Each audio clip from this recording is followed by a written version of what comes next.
Hey everybody, it's me, John Ward, and welcome back to another film discussion. I am here with... Who are you guys? Why are you on my screen? Get off my screen. I'm tired of seeing you guys. No. I'm Don Wills. Delete. And our special guest is... A very special guest, the OGP. theater-going, notorious OGP. OGP. Yay! OGP. OGP. OGP. OGP. Woo! OGP. America. America. OGP. That's right. Let's get those things going there. So on this was Donald's idea, and what it is that it is worst movies that we own for some reason, but are still in our collection. So we're going to be showing off. This is going to be different for each person, but the idea is 3 physical copies and then just a list of 5. I added in 1 honorary or dishonorary mention, but each of us is kind of doing this in a little bit of a different way. So one of us we'll do 1 movie each as we kind of go around the circle.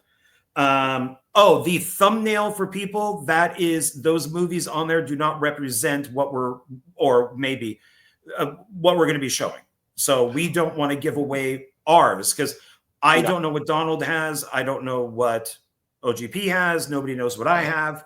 So we don't want to give it away to you guys either. So those are just, I don't think Plan 9's a bad movie, but okay, but it's on the I basically picked those because I did a Google search and to see like what was like the most like what Google thinks is the worst movies, and those were in that list. So, and I threw Super Mario Brothers on there because it is a horrible movie, even though I enjoy that movie.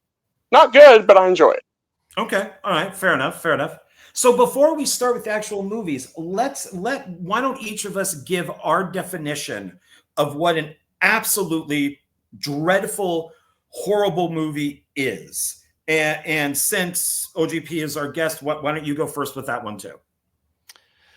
A horrible movie is something that is not produced well, so not put together well.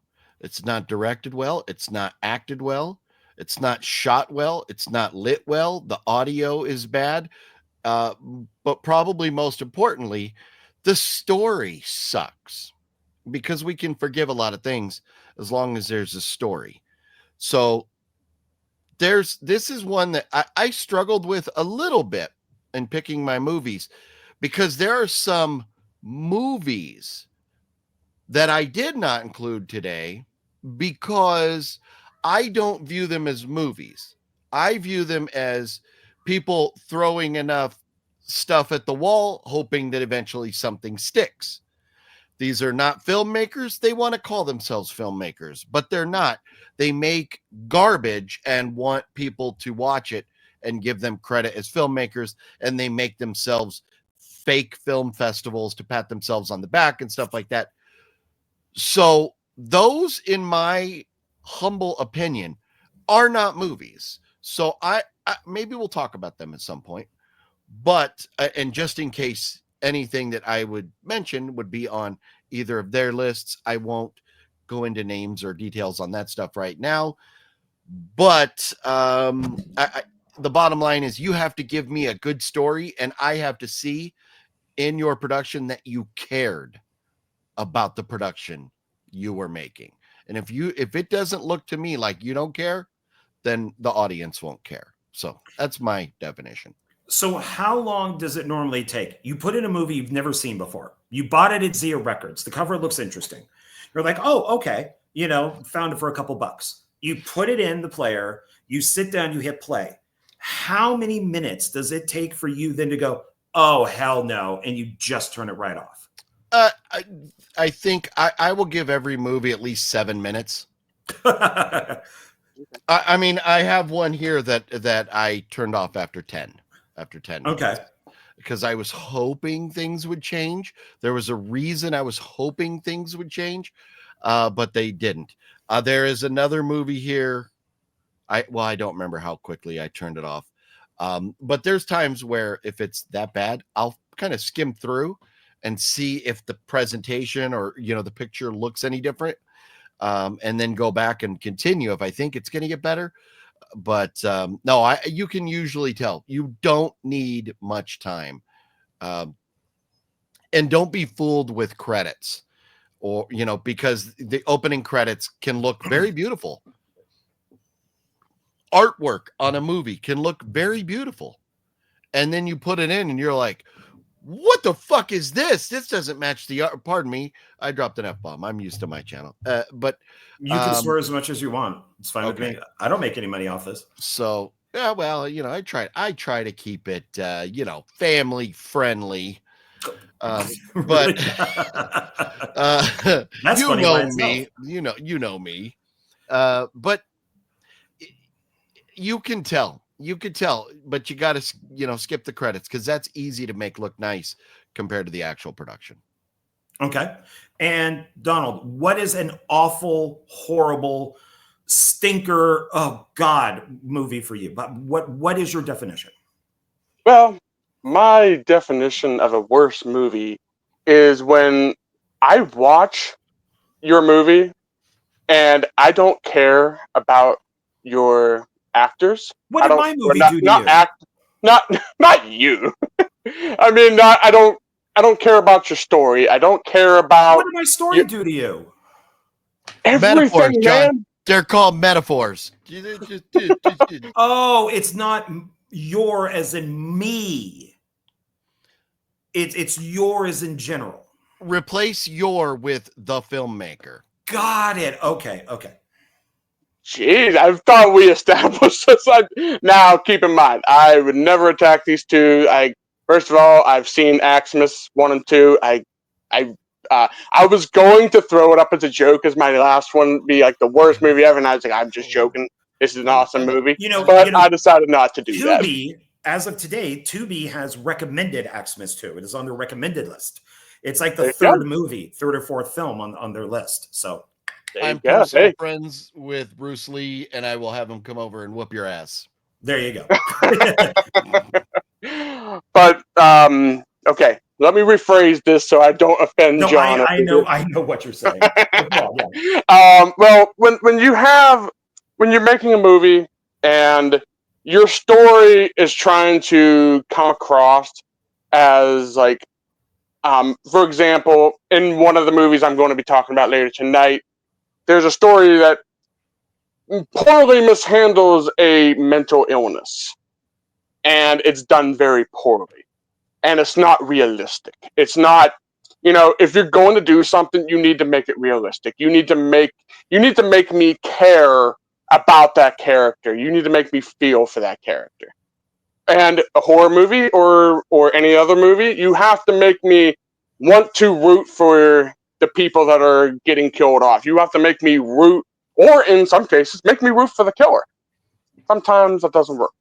So if I usually, in some cases, I did force myself to finish these movies for this video. You're welcome, by the way. Thank you. Almost all these movies I've shut off within like 15, 20 minutes. Okay. Cool. Wow. But I forced myself the second time through just for this. Now, my dishonorable mention, I did not because I just don't care.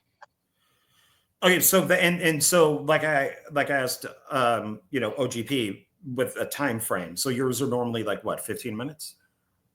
If I usually try to suffer through, but here's my thing. If I'm constantly picking up the remote control and clicking to see how much time I have left, that is not a good sign. No. If it feels like an hour has passed and I click and only 20 minutes has passed, that's not a good sign. So, in my opinion. So, make it interesting. I don't know. And obviously those ones weren't interesting enough. Okay. And then my definition is, and I'll use an example. OGP, what was that Mickey Mouse movie that I watched? That one that was so awful. That was part of the Winnie the Pooh. Screamboat or no? No, Mouse of Horrors. Yeah, like Mouse of Horrors instead of House of Horrors. So I was looking forward to that because I like Winnie the Pooh, Blood and Honey 1 and 2. So it's like, oh, okay, there's another one. So, but it's Mickey Mouse. So let me watch this. So I'm gonna say my time frame right now. I made it through an hour. No, I made it through 50 minutes. And the film was 80 minutes. And the sound was awful, the editing was awful, the effects were awful, the acting was awful. They had a good location, which was like an amusement park. And okay, fine, we're doing all these Disney things now. Okay, fine, Mickey Mouse, however you want him to look, that's fine. But I was so bored and to me, that's the greatest sin of any movie, is you're bored. It's like a comedy not making you laugh. That's horrible. So I ended up watching 50 minutes, and I could try to get through almost anything and find something good. I just couldn't do it with this. And then I started, and I was messaging OGP back and forth. This film is not listed as part of this universe, as part of this Winnie the Pooh universe, even though Pooh is in the movie. Yeah. And it looks like Pooh isn't, like he was filmed completely separately. So everything in this just seemed wrong. And and this movie's not on my list. In fact, I didn't even think about it till now. I've completely forgotten it.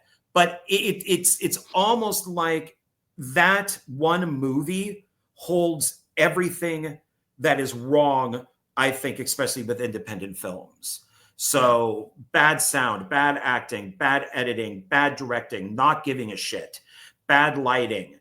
I mean, when you make stuff on a low budget, especially when I've done like the AXEMAS stuff and Meat Massacre, these films only cost, AXEMAS 1 and 2 were like $500, $700.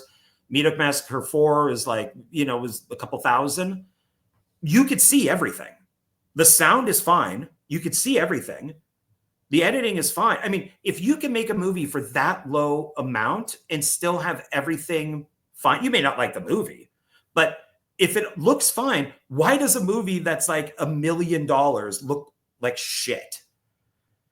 So that's what kills me, is when you can make a really, well, I'm not gonna say really good, but you can make a movie for only a few $1,000s and it looks better than a movie that cost, I don't know how much this Mickey Mouse movie cost. I think it was 50 grand. 50 grand. And so like 48 grand more than Meat 4. And it's garbage. It's just garbage. Yeah. So that to me is what makes a bad movie. So, yeah, I'm just looking. They don't confirm the budget on IMDb, but I do remember Brendan saying it was 50 grand. So I do know for that movie specifically, I do know personally the director, and he was a line producer on another movie I was involved with or worked on. And my thought is, if he put as much effort into directing Winnie the Pooh, Blood and Honey, or not Winnie the Pooh, Mouse of Horrors, if he put that same amount of effort he put into that as he put into the movie that he produced that I was working on, it's no wonder the movie sucked. Because as a producer, he was a line producer. He was absent half the time, or he was just on his phone. He was, doing different things. He's a nice guy in person. As far as a filmmaker, he does not put his heart into it. This is my opinion. And this is not to bash on him or anything. If he ever, I don't think he'll ever see this, but if he ever did, Brandon, I'm not talking shit. I'm just saying my perception is you didn't put your heart into it. That's what I feel. And if you feel like you did put your heart into it, then there's some other problems that, I'm not going dive too far into. But you're right in the sense that boring me, you can't bore me.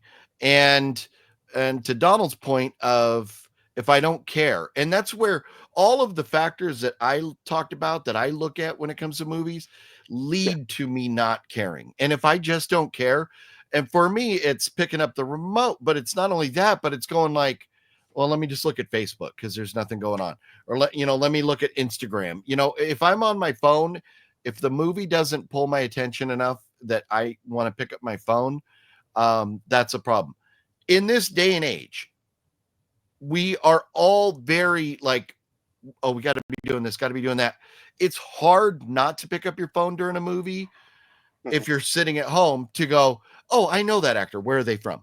Or, oh, I know that filming location. What else is that in? If there's something you want to look at that piques your curiosity. But if you're just like, I'll find myself playing Tetris if I'm watching a boring movie.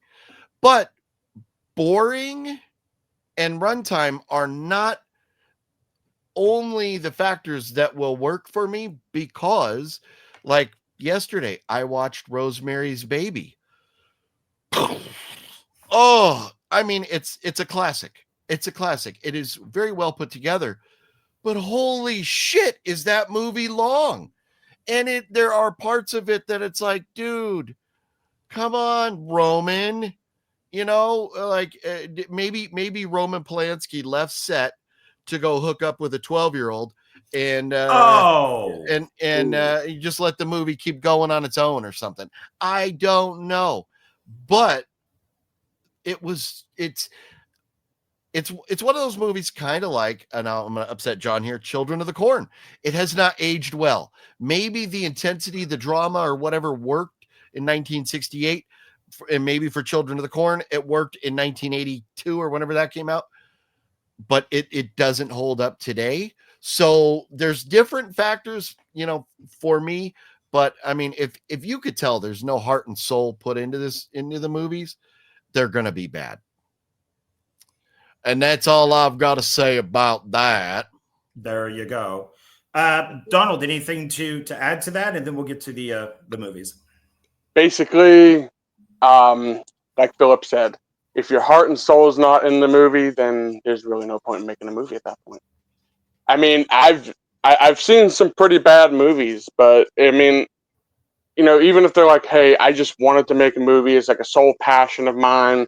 You can tell even the worst movie, worst looking movie, you'll still find some enjoyment out of it because the actors are having fun, or the director is having a good time making the movie. If that's not a part of it, and I'm, checking Facebook, I'm looking out the window, I'm fighting with my dog, it's not good. Not good, man.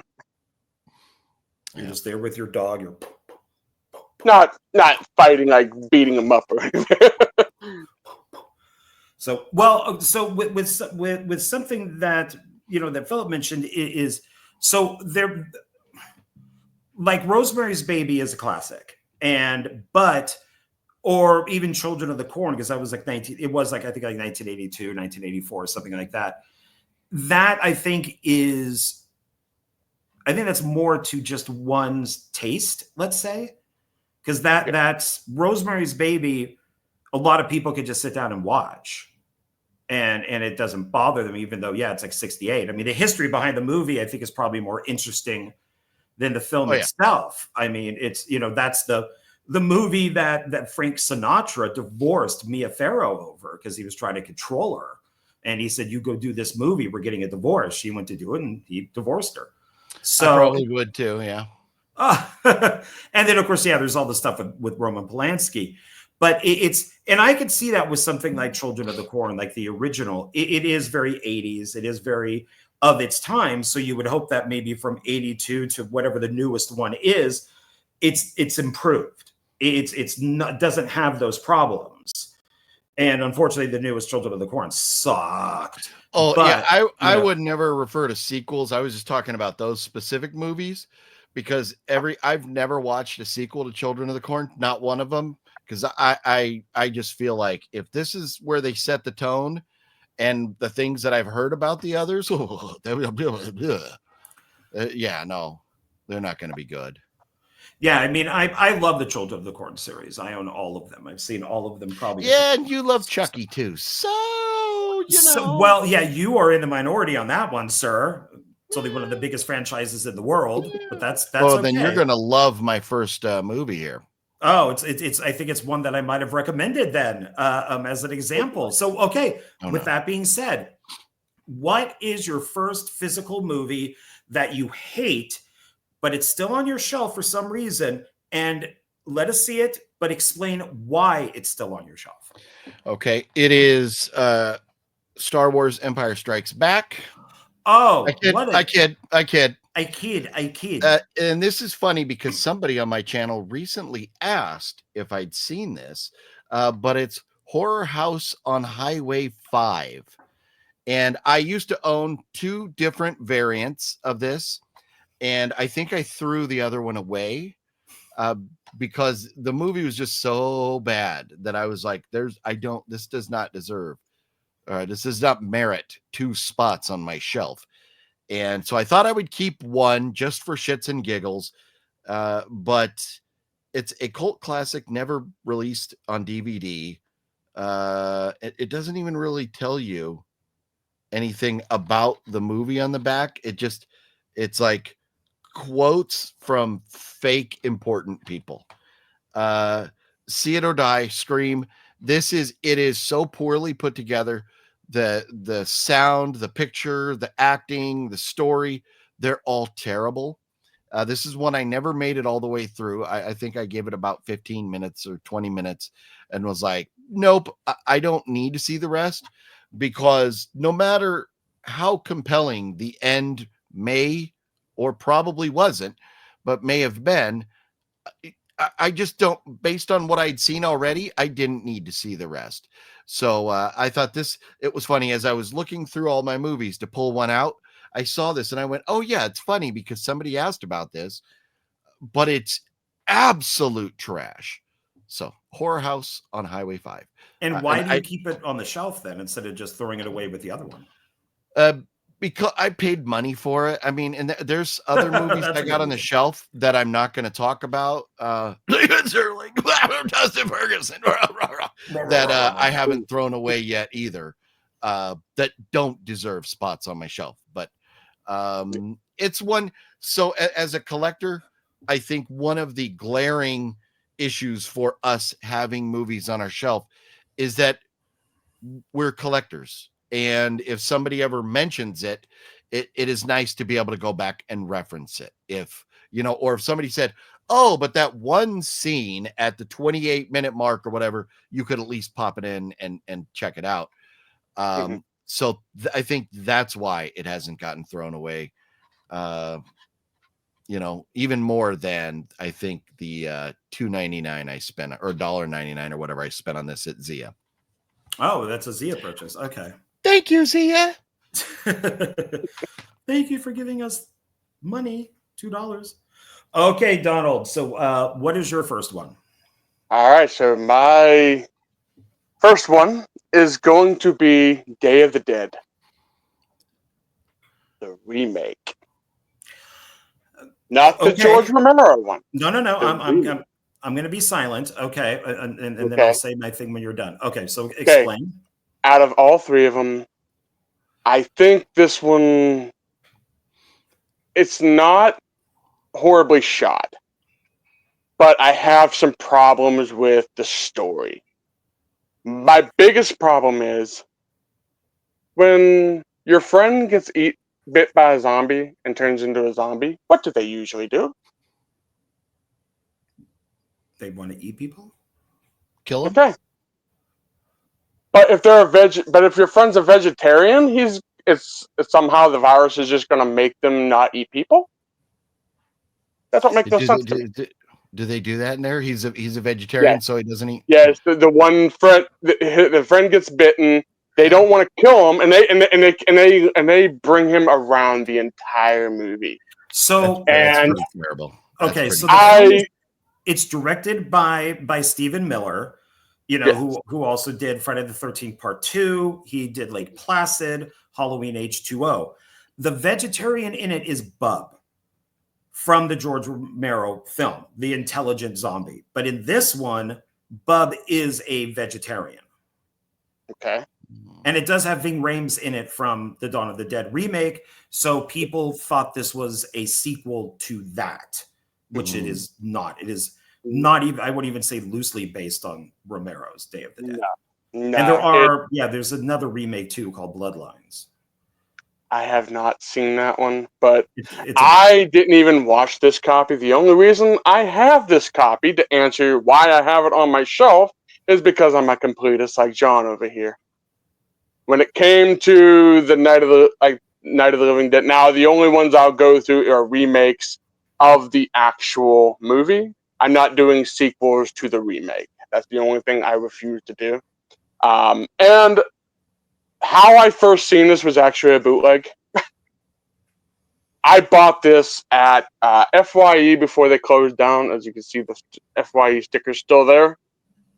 And I bought it because I was going to try to watch it again. I popped it in, and I didn't even get... I don't even know how far I got into it. I have watched this the entire way through because I thought maybe it would get better. And I think this is the first time I witnessed the running zombies, which at the time I hated. But now I kind of like, okay, I can kind of see, different zombies do different things. So I can kind of forgive the running zombie thing now. But I don't know. It just felt like, to me, they, when, what's his name? Your buddy that does the superhero movies. Joe Hahn? No, the one that did like the Man of Steel and all that. Oh, Zack Snyder. Yeah, Zack Snyder. Okay, when he did when he did Dawn of the Dead, you can tell he was being very respectful to George Romero's vision. Even though he did his own thing, but he still stayed, at least somewhat, faithful. Mm-hmm. This one did not feel like it was faithful to the original at all. Oh, and that is one of the biggest. Exactly. So if you're going to claim this, you're doing a remake of Day of the Dead, at least be a little faithful. Or if you're going to change the story, at least say, okay, this happened over here, or like say the events of the original, do something, like pay homage to the original. This feels like it's a entirely different movie, and they just slapped Day of the Dead on it.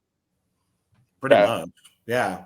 So that is why this is on my number 3 when we're doing was 3, right? Yeah. Okay, so this is my number 3. So yeah, Day of the Dead. What do you guys have anything to say about this? Have you seen it? Never seen it. Never seen it? Better man for it. I own it. I actually have the cover that when you move it, it changes. It's kind of like that 3D type of cover on it. Okay. But yeah, you could do an entire video on the Romero tree of how it branches off, because there is Day of the Dead 2, which is done by the same guys who did Creepshow 3. Okay. And Day of the Dead 2 is supposed to be a prequel to Romero's Day of the Dead, but they only had the copyright for the title, not the movie. Okay. So, and it's awful. It's on everybody's worst list. It is horrible. Okay. I own it because it's part of that whole tree that also goes into Return of the Living Dead and all these other ones, Children of the Living Dead. And so Day of the Dead is, I would probably say Children of the Living Dead might be worse than that. But, or the Night of the Living Dead, where they added in new footage. Because both of those just seem more like blaspheme. But Day of the Dead is pretty bad. It's the Day of the Dead Bloodlines is better, but because at least that takes place in kind of like a underground shelter. But Yeah, Day of the Dead is pretty bad. It's pretty bad. It's horrible. Yeah. So but it's funny that you have a zombie film because so do I. Night Zero. So I got this at Zia. I believe OGP was there when I bought this. I'm pretty sure. I think you were there when I bought this. But I liked the cover because it kind of reminded me of like Civil War or something like that. I'm like, okay, it's got military guys. The Statue of Liberty is being, like a missile's hitting it. I'm like, oh, cool. Okay, so maybe this is some sort of alternate, World War III or something, or Civil War II or whatever it is. And nobody is known. I have no idea who any of these people are. So then I read the back, and it's short. I'm going to read this. So this is MVD visual, and it's unrated. The film runs 81 minutes. Okay. A dinner party turns deadly when a group of friends are trapped inside of their house after a massive alien invasion threatens to take over the world. That's not here, but I read alien invasion and went, oh shit, okay, I'm on board. Things take a turn for the worst when they discover that the chemical the military is using to destroy the aliens is also turning humans into zombie-like savages. Now you got me. Aliens, zombies, I'm on board. Now the group must band together and try to survive the night, ... if they don't kill each other first. I took that as, like they turn into zombies and, maybe they'll kill each other. I am telling you, OGP, you would hate this.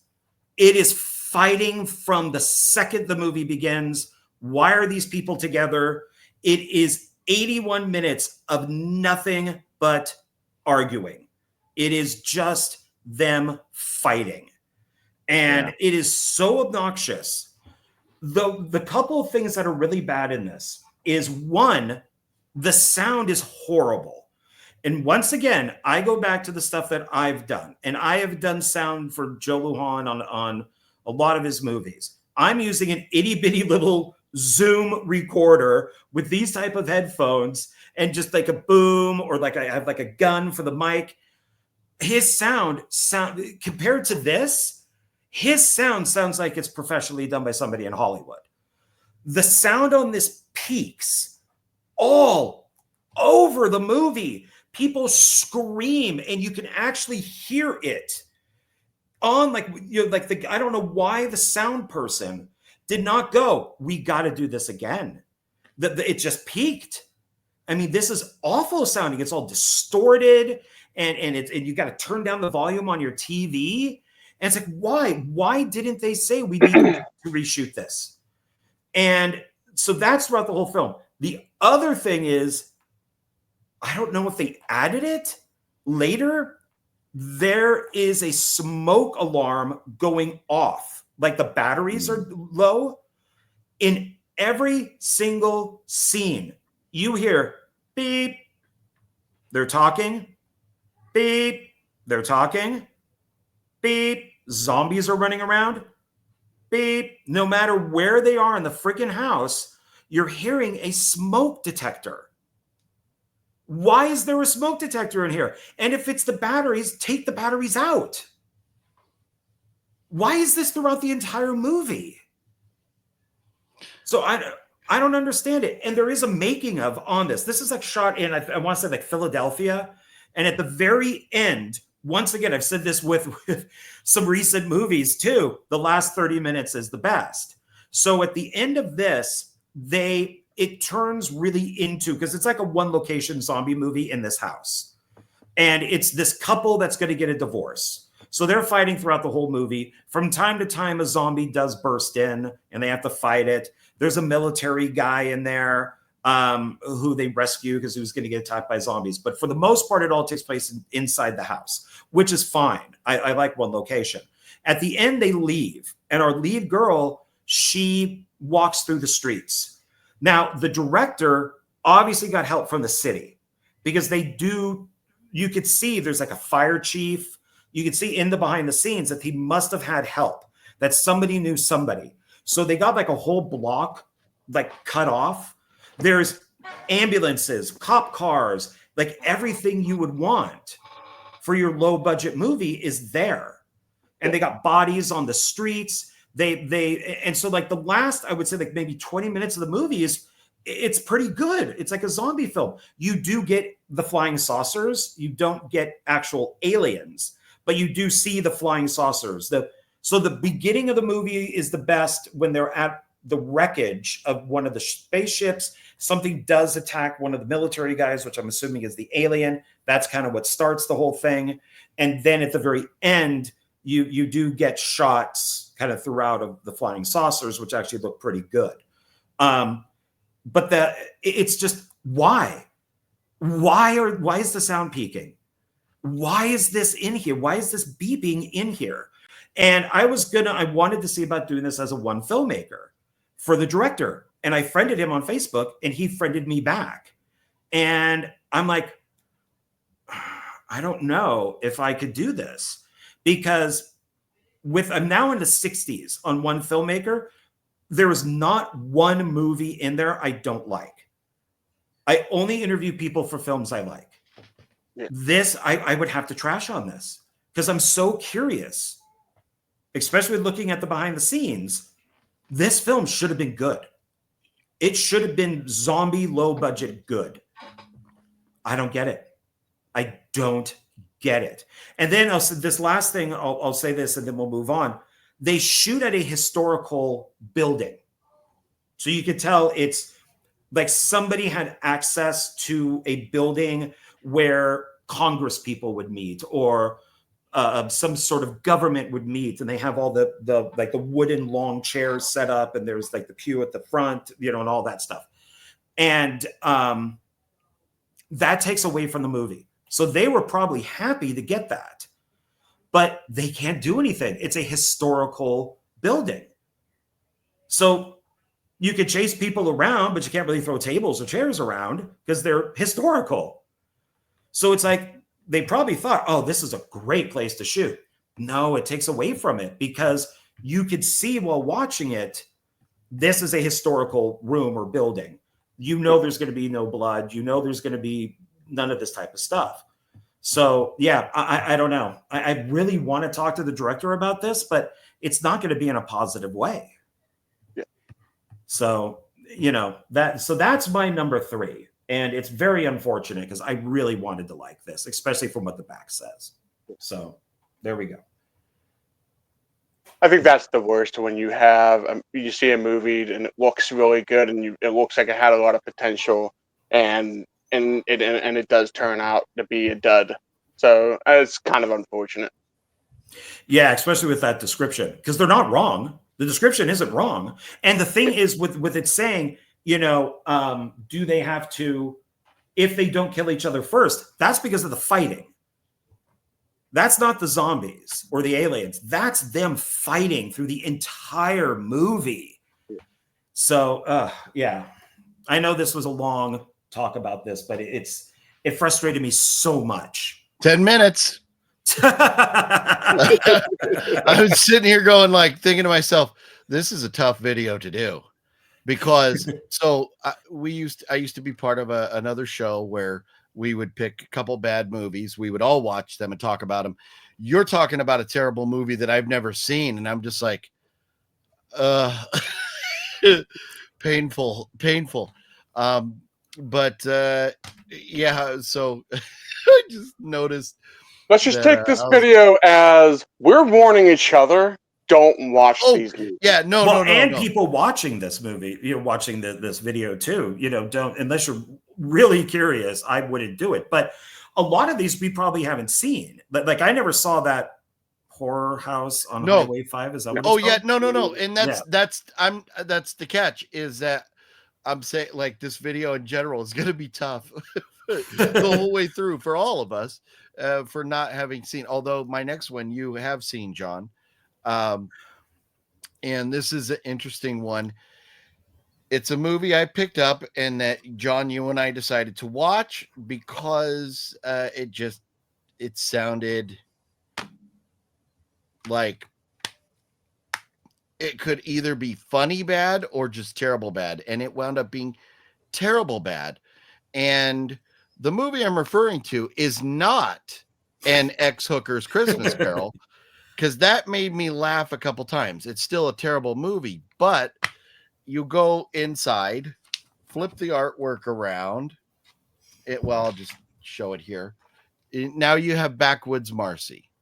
This is an hour. Well, no, I think they struggled. So it's about an hour long. It's barely over an hour of a guy like kind of walking and not want, like, I don't know, like, I don't really remember what happened. It was that mind numbing, but he wound up naked in a cage, and she was like berating him. And I think he just wanted to get naked in the woods with this girl is what it was. And this was his excuse. So Backwoods Marcy, there's no redeeming qualities. There's no good acting. There's no good filmmaking.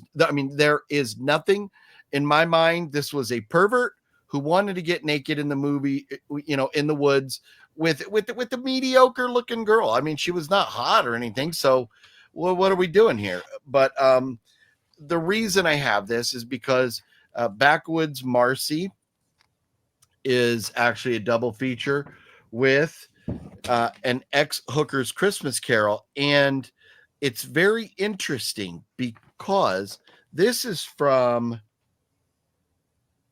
Saturn's Core Audio Video, whatever that is. This was picked up by, I want to say, Vinegar Syndrome or Severin or Arrow Video or one of these boutique labels, not an SRS cinema crap, but like a legitimate boutique label. So this was picked up and put out by them. You can find this just like this, except it has their label on it. Like, and forgive me, it's Screen Factor, it's Arrow, it's Vinegar, it's one of those, and it's like $20. What I paid, like $2 or $3. Yeah, or $4 it was something. really cheap. We were surprised about that. Yeah, I would be so angry. I would have written a very strongly worded email if I had paid $20 for this abomination. So I leave the ex-hooker's Christmas Carol artwork on the outside, and I file it as that, and I pretend Backwoods Marcy does not exist. Isn't that Sharky? Like Sharky Video? Isn't that the one where he said, "Oh, this is Sharky Video. I know the people who work on that." I think it's Sharky. Maybe it says that in there somewhere. I remember going like, "Oh God, I know the people who made this." Okay, yeah, Sharky's Video Campy Classic, but it's distributed by Saturn's Core Audio and Video. Well, and what we did was we reversed it when we watched it. So we went, and normally what Philip and I do is we'll go back to my place, we'll get like pizza, beer, that type of thing. And we'll each pick one movie that we got from Zia. And sadly, the one I got was that slasher film that was almost 2 hours. And it was like 40 minutes of them like explaining everything. And it was just like, oh my God, this is so boring. Yeah. But what we did with yours is we thought that the ex-hooker Christmas one sounded funny, and we put it on, and that was the bonus movie, and loved it. We were like, oh my God, this is great. It's a musical. It's funny. We're like, oh, this is great. And then the next night I don't know about great, but it made us laugh a couple times. Well, great in that way, in like a cheesy bad horror movie type of way. And then dog shit too, but it's not good, but we had a good time with it. And then the next night we watched the other movie, and it was pure garbage.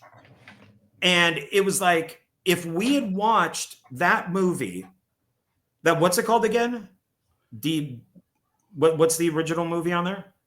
Backwoods Marcy. Backwoods Marcy. If we had watched Backwoods Marcy first, I don't think we would have ever gotten to the other one. That would have been it. It would have been done. And so I'm glad we watched it the way that we did. And we did watch for an hour, that Backwoods Marcy. And it is, yeah, it's just a guy driving around, and it's literally every single thing they shot of him driving. And then, yeah, he meets up with the girl. She puts him in a cage. He's naked. I think there's another person there too. And they try to escape. And yeah, it is awful. It is really bad. So yeah, it was a great first night and then a horrible second night. Wow. Yeah. I actually recommended that Blu-ray to Paul over at Indie Film Cafe. I told him he would love it. Backwoods Marcy. I'm like, you would love this because he just loves horrible movies. So, all right. So, Donald, what's your second? My second movie is a horror movie, and that is Unholy. Adrian Barbeau? Yes. I like that cover. Like a big Okay, eye. well, here, I'm going to say something. This cover's the best part of the whole movie. A lot of times that happens, yeah. Okay, so basically this whole film is about Adrian Barbeau, who, I don't even remember what her character's name was. I don't even think they even mentioned her as a character name in the whole movie. If they did, I probably just missed it. But basically her daughter commits suicide in the basement. And she witnesses it, and she starts this, I guess, asking questions about why she did it. I guess her son, which is played by Nicholas Brandon Xander from the Buffy the Vampire Slayer. I've never really watched Buffy the Vampire Slayer, so I can't really comment. So, yeah, it's has something to do with Nazis and a cult and experiments about mind control or something. I have no idea. I watched this the whole way through, and I still can't even tell you what it is. I just watched this last night, and I still can't tell you what it's about. It is horribly acted. Like these two, I guess, were great in other movies. I guess they forgot how to act or something. Because she, well, who's the other person? Adrian Barbeau and who? Nicholas Brendan. Oh, the guy from Buffy. Yes. Okay. So these two obviously forgot how to act or something. I don't know, or they were just very poorly directed. I'm gonna go ahead and assume that they were just poorly directed at that point. My thought is, you get these older actors, like we see Linnea Quigley, we see Eric Roberts, we see a lot of these actors popping who you used to be something, and we see them popping up in absolute dog shit because they're just trying to get a payday because they haven't worked on a big production in a while. So they're doing anything. I'm sure Adrian knows it's a pile of shit. And because of the movie being a pile of shit, she's not going to give her best effort. Just like Eric Roberts. You see Eric Roberts pop up in all these movies. And a lot of times he doesn't look like he's doing good, as far as acting. But I think he could still act. I just think he doesn't give a shit. He's just mailing it in because it's a bad movie. And that's probably what happened with Adrian Barbeau there. And to answer why I own this, I bought this specifically for this video. Oh, wow. Wow. That's a few dollars you will never get back, sir. I don't think I spent much. I think it was like maybe $5 or something. Okay. But you had seen it before, or did you buy I have seen it, yeah. I borrowed it from a friend of mine. Actually, this and my number one I borrowed from her. This is why I stopped believing her taste, because she was like, "These are great movies," and I'm like, "Dude, these are horrible." Yeah. What are you talking about? I have those friends too. Why are you pointing at Donald? I'm not pointing at Donald. I'm not You're pointing at me now. On my screen, you're point pointing the other right side. at Donald. Oh, real on your I wonder why we're backwards then. Yeah, no, there we go. Now you're pointing at me. How rude! How dare you? Now you're pointing at me. That and is take so it weird. offensively. I wonder why we're backwards. I wonder why we're seeing it differently. Yeah, no, I'm in this one. I have my finger halfway. I'm tickling Donald's beard right now. No, now you're picking my nose. Oh, okay. I don't know. We'll have to see what it. Well, I guess it's going to come out the way that I see it since I'm recording it. So yeah, I would think. Yes. So you were picking my nose instead of tickling Donald's beard. Okay. All right. So I am a huge fan of this superhero. I am a huge fan of the comic. I'm a huge fan of the movie serial. I am a huge fan of the TV show. I love everything about this. The great-grandfather of this superhero is the Lone Ranger. Because of copyright stuff, they can't do that anymore. But in the movie, there is a poster up of the Lone Ranger, I guess a little Easter egg. I was really hoping this would be like Michael Keaton and Batman. Nobody wanted Michael Keaton to be Batman because he was Beetlejuice. There was actually a petition out to stop that back in the day. I was going in like, okay, maybe this is that. I'm going to give it a chance. This is sacrilege. This is fucking awful. And that's the Green Hornet. What I thought you were going to say. This is the Jay Chow is good as Kato. He's fine. The car is perfect. The costumes are perfect. It even has Christoph Waltz in it as the villain. You have Cameron Diaz as the kind of the love interest, like news reporter type of person. Seth Rogen. What the fuck, dude? Seriously? Do you need to be the pot smoking guy in every damn movie you make? They even reference this in that film. This is the end. Jonah Hill goes, wow, maybe if you put that much passion into the Green Hornet, it would have been a good movie. So did Seth Rogen play the Green Hornet? Yes. Okay. So his dad is the owner of the paper, and the dad dies. So nobody takes him seriously because he takes over the paper. You're talking he's newspaper? His dad runs a newspaper. I know nothing about Green Hornet. So the dad dies. It goes to the son, who's Seth Rogen, who nobody takes seriously because he's a drunk, he's a pot smoker, he's a partier and all that. Fine. Then he decides to fight crime. His dad owned the car. For some reason, the car's called the Black Beauty. He owns this car that's similar to like the Batmobile. Why the dad needs this car, I don't know. Kato is the chauffeur, and he also makes coffee and stuff like that. Seth Rogen, I was so hoping, be the goofball at the beginning, switch, become serious, and become the Green Hornet. That's what they did with the Lone Ranger, the one with Johnny Depp and Armie Hammer. He's a goof at the beginning, and then at the end of the movie, he turns into the Lone Ranger. So if they did make a second film, he would be the Lone Ranger. This is just fucking awful. This is he is a goofball through the entire thing. He's stupid. I don't know if this is woke, kind of really before woke was happening, or DEI, or whatever you want to call it, because I think they would have gotten shit for having an Asian guy be a chauffeur to a white guy. So he has to be the dumbass while Kato is the smart one. This is awful. Christoph Waltz has this gun that has 2 barrels on it, which is the dumbest thing I've ever seen.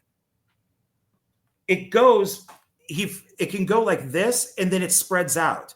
But it doesn't go like that. It goes, okay, why couldn't the guy just get away? It goes so slowly. Why do you have 2 barrels? Just use a fucking sawed-off shotgun then. This is awful. This is truly, truly awful. And no one who worked on this has anything good to say about it. They fucked this great character over. And this is my favorite.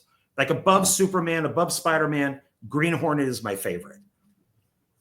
And, you know, I've heard of a Green Hornet movie. Other than that, I don't know jack squat about the character of the Green Hornet. Is Green Hornet DC or Marvel? it's neither.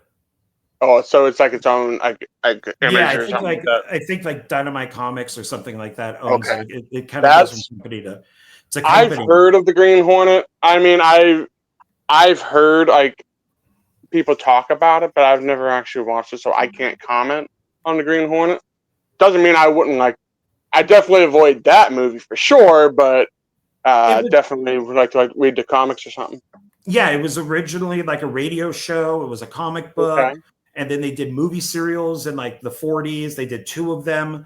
And then in Batman, when Batman 66 was really huge, they did an episode where Batman and Robin fight the Green Hornet and Kato. They got their own show for a season. Unfortunately, it didn't do very well, but that's where Bruce Lee comes in. And then it just was not DC. No. How did they fight Batman then? Because Batman was owned by Screen Gems. Okay. They probably licensed it. So, okay. And then it was comic books and all that for many years. And then they made this. Okay. And it was way back in the day. It was like in the radio show, Lone Ranger was his great grandfather because it's created by the same guy. Okay. But as time went on and they separated, it became a copyright issue. But this had so many, like at one point, Bruce Campbell was going to be the Green Hornet, and like Jackie Chan was going to be Kato. Kevin Smith was going to write it, and then like Joe Dante was going to direct it. This is Michelle Gondry who did it, who also did like Being John Malkovich, Eternal Sunshine, did other stuff too. Everything was wrong with this. Everything. So yeah. I gave it a second chance. I saw it in the theater and I just wanted to shit when I saw it. And then I watched it again when I bought this. And I'm just like, nope. Same fucking thing. Nope.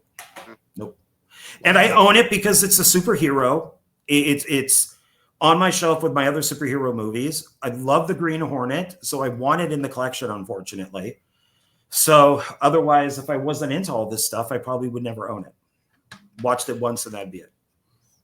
Okay. There you go. Wow. Yeah. I don't know why I own this. Well, I think I do. I think I own this just because the case is in pretty good shape and I'm going to repurpose the case at some point after I throw away the movie and the artwork. The movie. In fact, really the only reason I own this is because of knowing a few other people that are involved. But John, again, you know. Oh shit. Okay, yeah. This is my number one worst movie. This is one of those that I don't even consider a real movie. So, and I'll say it now because you guys haven't brought them up yet, and where you're going with your titles, I don't think you will. This belongs with David Sterling's Load of Bullshit. This belongs with Dustin Ferguson's Load of Bullshit. This belongs with all those movies that are just shit thrown against the wall and they're hoping to sell it. And for some fucking reason that I can't explain, people still buy their shit. I don't know why. People that are in it, okay. Oh, I was in that movie. I'm going to buy a copy. If you're a filmmaker and you make people buy a movie they were in, you're a shithead. That's all I'm going to say about that. But those guys do that stuff. But the bottom line is this is as bad as those. This is as bad as Angry Asian Murder Hornets. Things that I don't consider real movies. They're not. They're just shit thrown together. And they're not real movies. What is this movie called? It's called The Macabre. And so what Eric Mathis, the director of this, did was he went and bought what are those called where you hire somebody to send a birthday wish, you pay him money? Oh, cameo. A cameo. He got Kevin Smith. He paid Kevin Smith to do a cameo and said, you know, because they'll talk about whatever you want them to talk about. So Kevin Smith comes on and goes, hey guys, you know, Eric Mathis is going to make a movie called The Macabre. So donate to the crowd fund.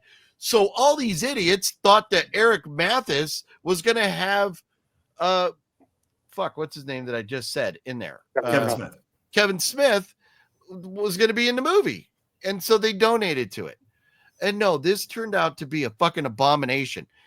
This guy, Eric Mathis, goes out and buys a Black Magic, I think the 4K or 6K pocket cam, which is specifically designed to shoot film.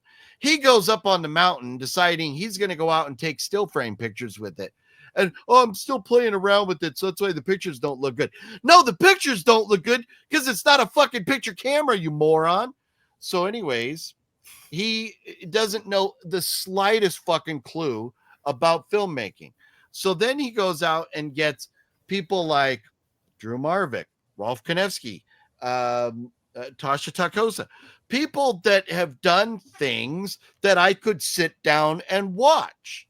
He goes out and pays them out of the $50,000 that he raised crowdfunding, because he tricked people by putting Kevin Smith in his crowdfunding into believing that Kevin Smith was going to be part of this. So people donated, and then he made this. And did we finish this, John? Yeah, I think we fast forwarded through parts, right? I skipped quite a bit. Yeah, because there's a lot of dialogue. And then if something happened, you stopped it and we watched. This is fucking retarded. This is so goddamn dumb. This is the kind of stuff that makes me angry when it comes to filmmaking, because there's no heart and soul put in this. This is a fraud. This movie is done by a fraud, and this is like sitting in people's homes right now, and they may believe that this is a real movie made by a filmmaker. This is a complete fraud. It's bullshit. And this movie's so bad that it like physically upsets me. And I mean, there's another movie that I could mention that I actually pulled out, and after watching it, I cut the disc in half and threw it away. And that's Unsane. And because of that, Matt Damon fell off my Mount Rushmore of actors. But this, at least Unsane, they tried to make a good movie. They just failed. And the idiots decided, we can make a whole movie on a iPhone. No, you can't. It looks like shit and it's going to suck. You cannot make a movie on a cell phone. You can make a video, but it's not going to be a real movie. So anyways, this is bad. It's way worse than any of that other stuff. Please. And this is the toughest thing about this video for me, is I don't want to publicize this. I don't want people going to buy this. So hopefully anybody watching is going, boy, that sounds bad. I'm going to avoid it. Not I'm going to go look for it. I just stumbled across this in Zia Records. And here's one way this does not apply to all. But if you pick up a movie and it doesn't have a barcode on the back and you're at a store, I understand there's places like oldies.com and stuff where you may not get a barcode. But if you're at a store and there's no barcode, this is going to fucking suck. There's just no question about it. So fuck you, Eric Mathis, for perpetrating this fraud on us. And your movie sucks. It's the worst movie in my collection, and it's not staying in my collection. Spoiler alert. I only kept it so we could do this. So, just giving you a heads up, Philip, don't watch any of my movies. All my movies are shot on a telephone. Spoiler alert. I didn't know you ever made a movie. I made a few short films. Okay. I had no idea. I have some of them. But a lot of mine, I made movies out of just screwing around. So multi-million-dollar budget for Unsane. Did you have millions of dollars? No, obviously. Different story. Okay. Did you have $50,000? No. Did you have? I had whatever I spent to buy some of the props, and half of it was, what I had around here's the house. The thing with that. We're talking apples and oranges here. Here you are without the funds, without the means, But no. There's an explanation. Here you are without the funds, without the means to do this, but you have the creative mind and the passion to go do this. So you use the tools that you have. Okay. I get it. Those are things in filmmaking I can forgive as long as you showed you had the passion to make a good film. So there are times where that's acceptable. If you're going to put a movie and expect me to drive down to AMC and pay $17 for a ticket, and you film it on a the filmmaker films it on a cell phone. Yeah. No. Yeah. Well, and I feel I should say that I have a history with Eric Mathis, and he did work on Meat Hook 4. He worked on Skull Evil with me for a day. And I thought that we were friends. I figured that we'd be working on each other's movies back and forth, it was like a favor. And I was pretty much left out of whatever he was doing after that. And we've had bad blood since then. And I did see him at an event where I went up, swallowed my pride and stuff like that, and went up and apologized and said, I hope, that we can kind of throw this away, that we could kind of start over again, And the reaction that I got was go fuck yourself, type of thing. And I went up to shake his hand like this. He gives me this. And then just kind of took it away. So yeah, I don't, and even if I don't like the person, if they make a good movie, fine. I don't like you, but it's a good movie. Problem is, I don't like you, and you made a bad movie. Yeah. So it was. Well, and I'm glad you said that, because now with you saying the bad blood and stuff, I'm worried that people are going to think I'm bashing on this because of bad blood. That has nothing to do with it. No. When John had his differences with Eric Mathis, John and I weren't speaking. So I had no idea, I knew Eric Mathis was funding for this. Eric Mathis had actually asked me at a point to be a part, or, if I wanted to get involved with it. But then what he was doing with it, I wasn't going to do anything like that. So for me, this has nothing to do with wherever John is. John's differences with Eric Mathis. This has nothing to do with that. This is just a bad movie by a nod. Oh, yeah. And I don't want to do like a double negative. I don't like it because of, like I said, because of the relationship that I have with Eric. Like I said, if it was a good movie, I would say it's a good, that it's a good movie, even though we don't get along. So your opinion has nothing to do with mine. My opinion has nothing to do with yours.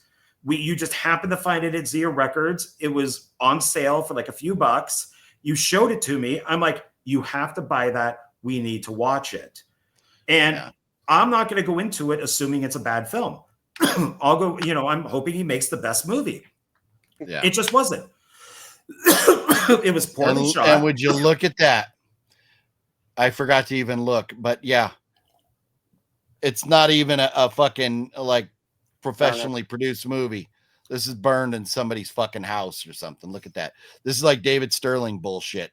You order movies and they show up with the purple backs, like David burnt it at his house or something. Movies that show up with purple backs. Yeah, it really is one of those films where we were astonished at the continuity errors, the editing, the lighting. I remember there was at one point where they were by a cactus out in the desert, and the light was from the bottom, from like the floor looking up, and it's where is that light coming from? It should be coming from the top down to make it look like like the moon or something. So yeah, I never go into a film with somebody who I may not get along with, assuming it's bad or just to bash it. It's just not a good movie. It just isn't. No, it's not even a movie. It's just an abomination. Yeah. All right. With that being said, Donald. All right. Before I reveal my number one, let me point out something. This is not a horror movie. This, again, that same person that told me that this was a great movie also told me this one was a great movie. And now keep in mind, these are the only two movies that this person's ever told me that was good, that was bad. Everything else, I usually trusted her taste, because usually she had really good taste. For some reason, these two did not. So I wanted to make sure I clarified that, as I don't trust her ever again. It's just these two. I was just like, no, that's not good. But I own this movie. I just could not find this movie. So John's going to have to show a poster of it.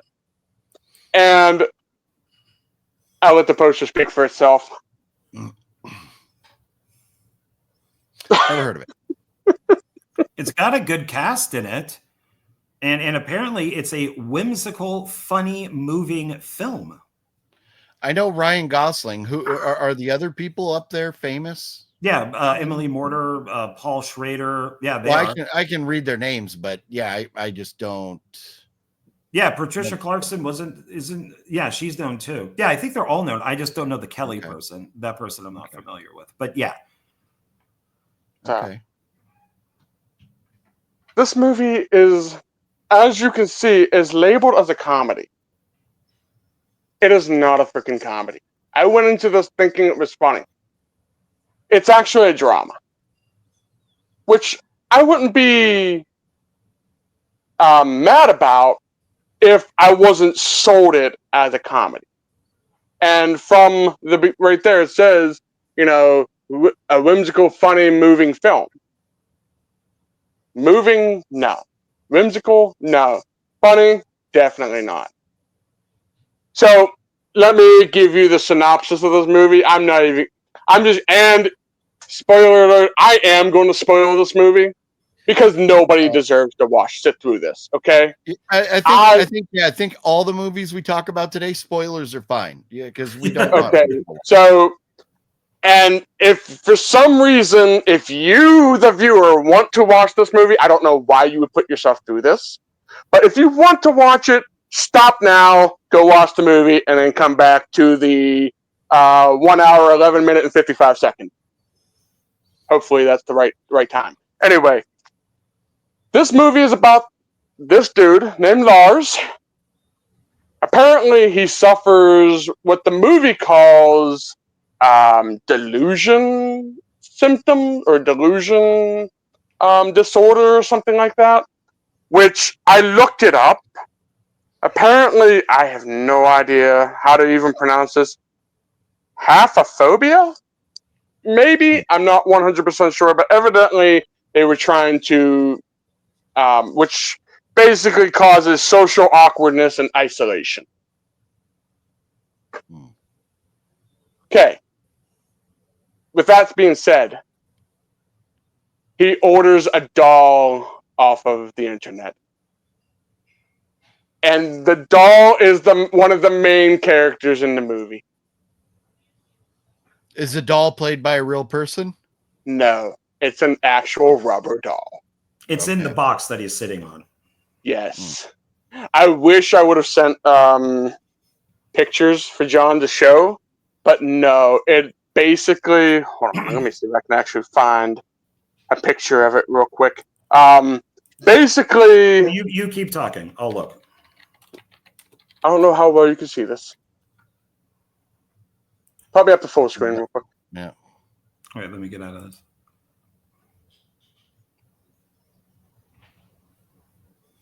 Yeah, so that's looks like Kristen Ritter. So basically, he has this issue where he's socially awkward. He really doesn't like to be touched. He doesn't want to be around a lot of people. He has What's that? That's me. Don't fucking touch me, and I don't want you around me. Not you, but people in general. Okay. Well, okay, but but he goes to work every day. He goes to church every Sunday. It's a whole lovely thing, okay? But when he orders this doll, he's living in his brother's garage. which I guess was his father's and their father's, and before he passed away, and they inherited it. Apparently, he comes up to them and says, "Hey, I have a girlfriend. She's coming over. Can she stay at your house? Because we're both religious and we don't believe in living together until we're married." And they say yes. What? So basically, and he's treating this doll as she's a real person, and the whole town just goes with it.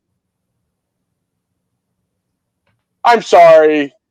If either one of us would see our best friend walking around with a doll, what would your reaction be? Oh, I'd say, are you fucking retarded? What are you doing? Exactly. Or, dude, what the frick is with the doll, man? What's with the fake sex doll here? What are you doing? Like, Yeah. Is there something wrong? This dude needs to be in a mental hospital or something. But no,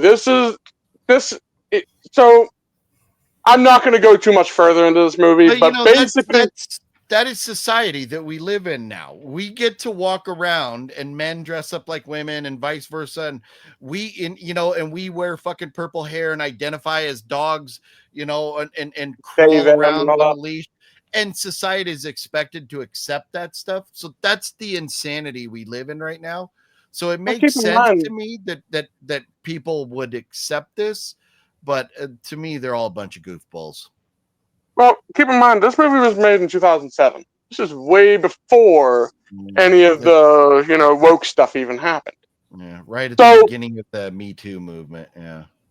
Okay, well, maybe that may have been part of it. Well, apparently it's an independent film.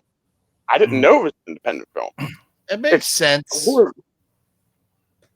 My biggest problem is the story. I do not care about Lars. I do not care about his brother and sister. His brother, which I'm assuming is a normal actor, is awkward through the entire movie. Like, he just doesn't. He kind of has that attitude of, I really don't want to be here. I just don't. I'm just here for a paycheck. And basically, at the end of the movie, the doll dies of cancer. And they have a funeral for it, and they bury her. Doll dies of cancer, huh? I guess. Or some sort of disease. I don't know if they actually say cancer or not, but it was some sort of disease, and it was all in Lars' mind. And the doctor that was going, I guess she's also a psychiatrist, she's playing along with it. What normal doctor would play along with something like this? Yeah. I do not recommend this movie. This is the first time I will rant about a movie here on Film Discussion. This movie is utter dog crap. It's no. Okay, I bought this as a joke to give to people. I actually bought 3 copies, so that's why I told John I do own this movie. I just don't know where it's at the moment. But I bought it for 3 separate people because this movie has become a running joke with me and my friends now. Every time someone says, "Hey, did you watch that movie? It's a bad movie." I say, "But is it Lars and the real girl bad?" There you go. Well, and think about it. Today, if you criticized this person for being in love with this doll, you're racist. You're a bigot. Yeah. Exactly. You're Hitler. You're a Nazi. You're evil. You're the most evil person in the world. Why can't they just? You're a Trump supporter. Yeah, you're MAGA. Yeah. I mean, that's what. And as I'm sure there are people out there who probably own a sex doll, who've had sex with it plenty of times, and it's their girlfriend, and they have a name, and they probably have been married. They probably actually did some sort of ceremony with this sex doll. So this is probably not far from the truth, especially today, where people feel very, very okay and open with talking about this stuff. And if you sit there and go, dude, you're a freak, you're weird, you're the bad person. You're evil. Because it's okay to let them have a mental disability and to continue with this instead of seeking help. So that's, you know, that's what it is. So I don't recommend, like, even the other two, like Day of the Dead, if you're a completist, I would say, okay, watch it if you want to. Unholy, I would put maybe not as bad as this, but Lars, it was free on YouTube. That just shows you how bad this movie is. Free with commercials. Someone's got to make money off this garbage. I guess so. Okay, so yeah, don't watch that. I have seen it, but I don't remember one thing from it. I think I bought my copy at Dollar Tree. That's exactly where I bought it at. Well, again, I borrowed it from my friend, who's cheap. Which you know, again, I was like, okay, I'm willing to watch anything once, but when you have a movie like this, and I asked her, I said, what did you see in this movie that was good? Because I shut it off the first time. I forced myself to watch it a second time because she was like, oh, well, does he have a mental illness? Is there something wrong with him? I'm like, okay, maybe I'm missing something. So I sat through it, and my comment after that is, an hour and 40 minutes I will never get back.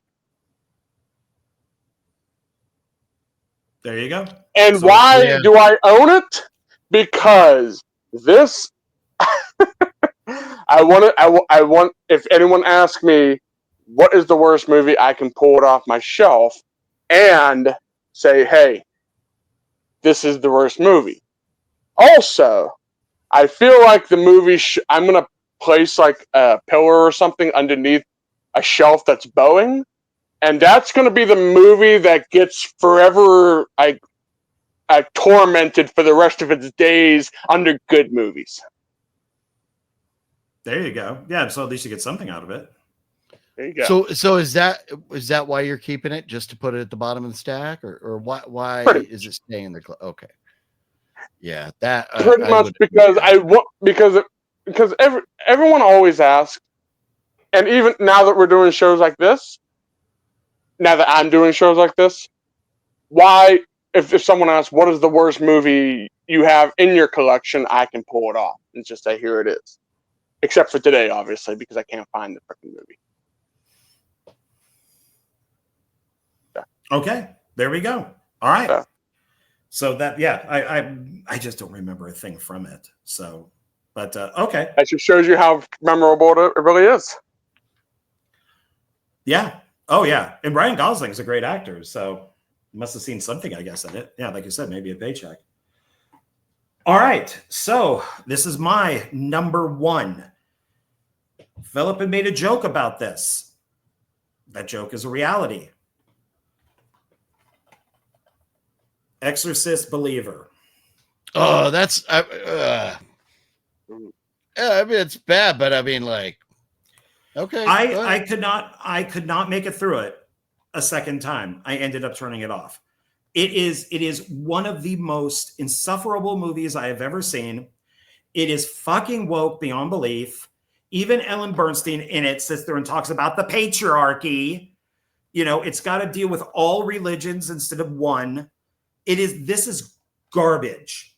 And this is David Gordon Green, who's worked with Danny McBride many times on great shows like Eastbound and Down and other shows like that. You know, I don't understand this. And Danny McBride's one of the producers on this too.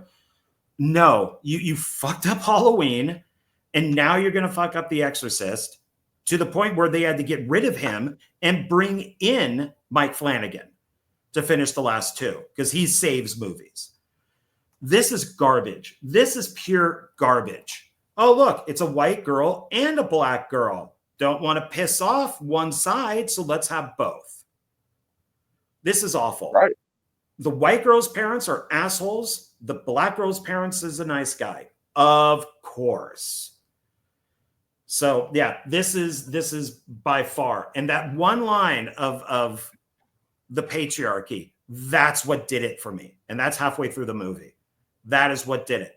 So the father of the black girl goes to the mom of Regan. So why didn't they let you in the room in the original film? The patriarchy. No, it's because you're not a priest. You don't know how to do an exorcism. They don't want you in there. And then after she says patriarchy, she then goes into the room of one of the girls, I think it's the white girl, and she pokes her fucking eyes out. That's why you weren't allowed in the room, because you don't know shit. So to sit there and say it's the patriarchy, it's men who won't allow me in the room, this is why. If there were men in this not allowing you in the room with the one girl, you wouldn't have your eyes poked out. But that's kind of funny poetic justice, though, that, you know, she shows how ignorant she is and how stupid, and, you know, with her political beliefs, and then she goes and gets her eyes poked out. That's a win for Team MAGA over here. Yeah, David Gordon Green, I think, is great at doing comedies. You know, the politically incorrect stuff like Seth Rogen and all that type of stuff, especially with Danny McBride. I don't understand his sense of humor with the Halloween movies. I'm going to sneeze in a second. Like in Halloween Bless Ends. you. Bless you. Bless you. Thank you. I was hoping my bless you, because a lot of times if you say bless you before, the sneeze goes away. Well, the demons that came out will now not come back because you said bless you, so they just kind of filtered off. Yeah, well, you better go get yourself an exorcism now, because that's what it is. You've been possessed by the evil bad movies. Cat demon, and you're now allergic to cats. No, not my kitties. Damn. Not cool, man. So like I said, I don't get his sense of humor. Like in Halloween Ends, it's the band club that beats up the main guy. So is that a joke? Is he making a joke that instead of it's the football team, it's now the people in band are the bullies? Is that meant to be funny? I don't get it. Like if it is, oh, okay, clever. It's not, at least it's not a football team again. It's not a bunch of bullies, but I don't know. I don't get a sense of humor when it comes to this type of stuff. I would watch The Exorcist Believer before I would watch Halloween Ends. I would watch Halloween Ends before I watch this again. Halloween Ends should be in my stack. That is one of the dumbest. I have come to like Halloween Ends. I actually think it's the best one out of the three. Yeah, no, I heard before it came out that nobody was going to like it. And they were not wrong. I think they pulled a joke or two on people that it was intentionally that way. It Halloween Ends has the Halloween 3 font that was on purpose. Like it doesn't belong in the other two movies. Well, it's not. It's the Corey story. It's Halloween. Yeah, it's also Christine. They're just remaking Christine. So yeah, Michael Myers is the car. He's Keith Gordon. So it's I've come to like it, but okay. Yeah. So that's my number one. Okay. So OGP, what is your honorable or dishonorable mention? Well, that's funny. So something I don't have in my stack here that I thought of when Donald was talking about his movie, because this is well put together, but it is one of the worst movies I've ever seen in my life. And this is not an honorable. This is just something I wanted to mention because I have my honorable mention right here. But have you guys seen Sleeping Dogs Lie, the Bobcat Goldthwait movie? Yeah. Where she blows the dog? Yes. You would know if you had, Donald. Because so there's a girl. She's in college. She comes home. She's bored. And she's looking at her dog. And she goes, I wonder what it would be like to blow the dog. So she blows the dog. And then her conscience is eating at her. So, her boyfriend is like going like, oh, what's the kinkiest stuff you've ever done? And she's like, oh, I don't want to say, I don't want to say, I don't want to say. And so she tells the boyfriend that she blew the dog. And then the boyfriend dumps her, of course. So who wants a lunatic like that living with you? You know, but anyways, Bobcat Goldthwait. What are you thinking, dude? What are you thinking with that? So you want to see a bad movie? That's one. Anyways, my honorable mention is a movie that Fluffy and I watched a long time ago because I bought it and I was thinking, you know what? Let's watch a horror movie. And this kind of sounds like it might be funny. And that is Zombie Honeymoon. Have either of you guys heard of that? Yes. I've never seen it though, but I've seen the cover many times. Yeah. It's pure it is just trash, and it's been a while since we've seen it. I don't really remember it. The only reason I didn't throw it away is because the artwork's kind of cool, and Zombie Honeymoon is a funny name, but this was the slowest, most boring, dumbest movie that I had at the time. I have some that, you know, supersede that now. They're sleeping dog. Yeah. Oh, I have different artwork over here, but yeah. I just try to find something quickly to put up so people can see what it looks like. Give the dog a bone. Yeah. I knew you were up to something when I heard.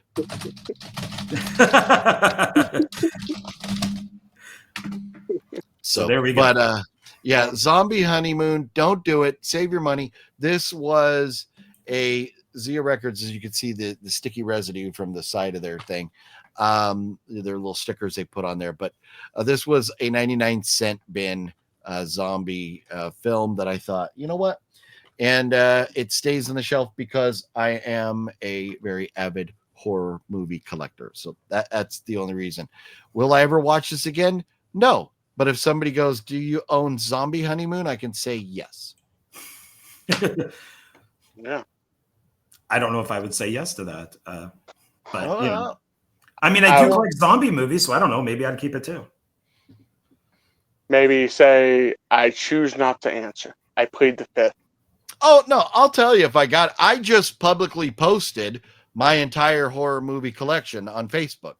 So under my OGP page. So if anybody wants to see what movies I have or don't have, and if you want to send me movies, you can do that because my movie collection, my horror collection anyways, out there.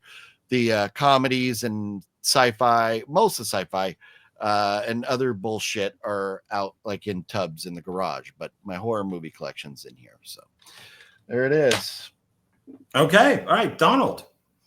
My dishonorable mention was a purchase from the Dollar Tree. And I usually like movies about like bands and stuff like that getting together and making like music, because I used to make music at one point. Didn't really go anywhere, but I always enjoy watching movies like that. So I bought this, and John, you may have even seen this at the Dollar Tree. Oh no, I would have purchased that one. I don't know that. It is basically about a dude that wears this big giant head, refuses to take it off because he doesn't want anybody to know his identity, I guess. And he's a musician, and I guess a singer or something. It was so horribly. This is one that I didn't even finish. It was so terribly done. I don't even know what it's about, to be honest with you.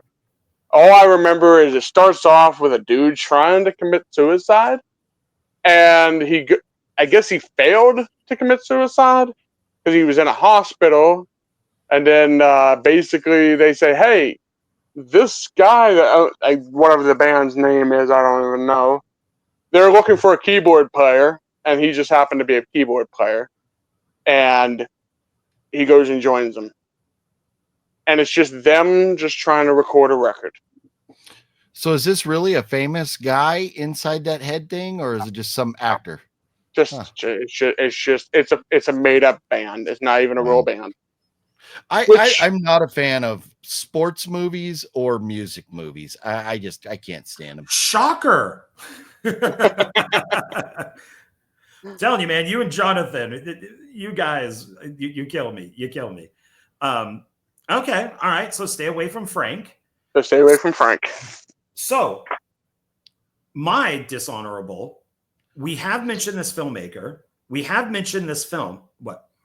I was gonna say, because we were supposed to say, why do we own it? Oh, yeah. It was actually in my discard pile. So because I plan on That's getting a rid good reason, because you haven't thrown it away yet. You could repurpose it's the case. still technically in my collection, and I can definitely reuse the case though. Yeah. Okay. All right. Okay, Bill. Good reason. So, like I said, this filmmaker has been mentioned. This film has been mentioned. So, I was going to. This was going to be my dishonorable mention. If you, okay, I gotta leave now. I gotta go, John, because that's your honorable mention. You're telling me that. Hold on. No. Hold on. But The Exorcist Believer is worse than that? Yeah. So, because it's a real movie. That's a real movie. This isn't. But I thought, no. Why do you have that? No, I'm not going to do this. That hurts my soul that you have that. No, I think it's going to be, so I changed it to this.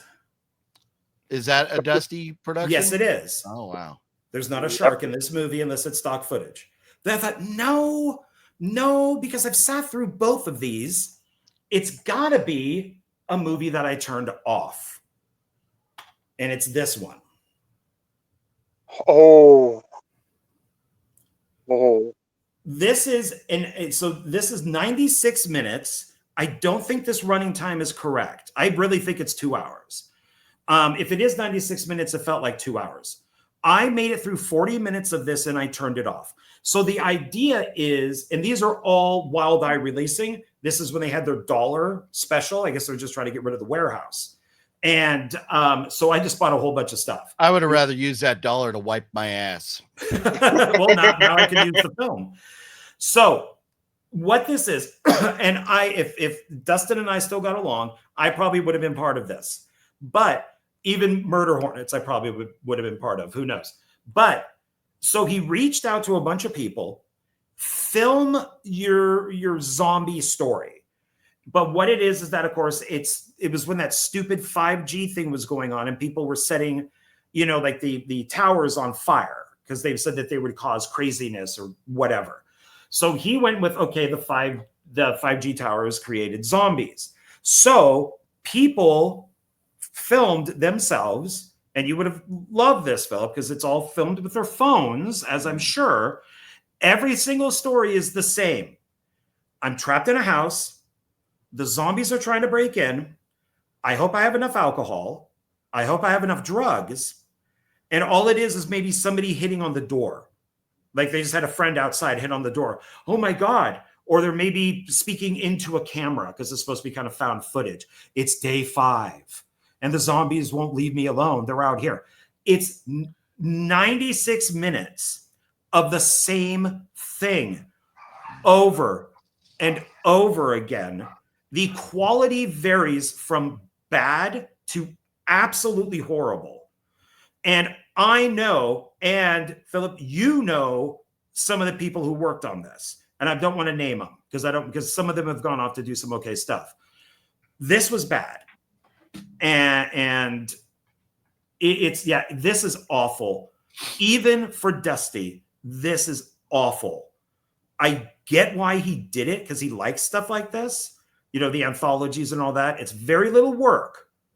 So he just has to get the stuff from other people and then just stick it all together and you got a film. It's not really even an anthology. He's never made one thing that deserves to be owned by anybody. Dustin has not one movie. I will comment. The best part of that movie is just the short film at the very beginning. Where he got this from was John R. Walker. Yes. My friend, the Brit. And he basically, so he's part of this. He's like a major part of this. But from what he's told me, this is not what he was expecting. This is not what It's Dustin Ferguson. You know it's gonna fucking suck. Come on, John R. Walker. Come on. You know who you're in bed with. Yeah, and I think Donald, I think the first one is his, and his is the best one because he's actually is a good filmmaker. Yeah. So so this is my dishonorable mention, and it kept changing. No, it's going to be this one. No, it's going to be this one. No. And I finally said, it's got to be this because I turned it off at the halfway mark. Yeah.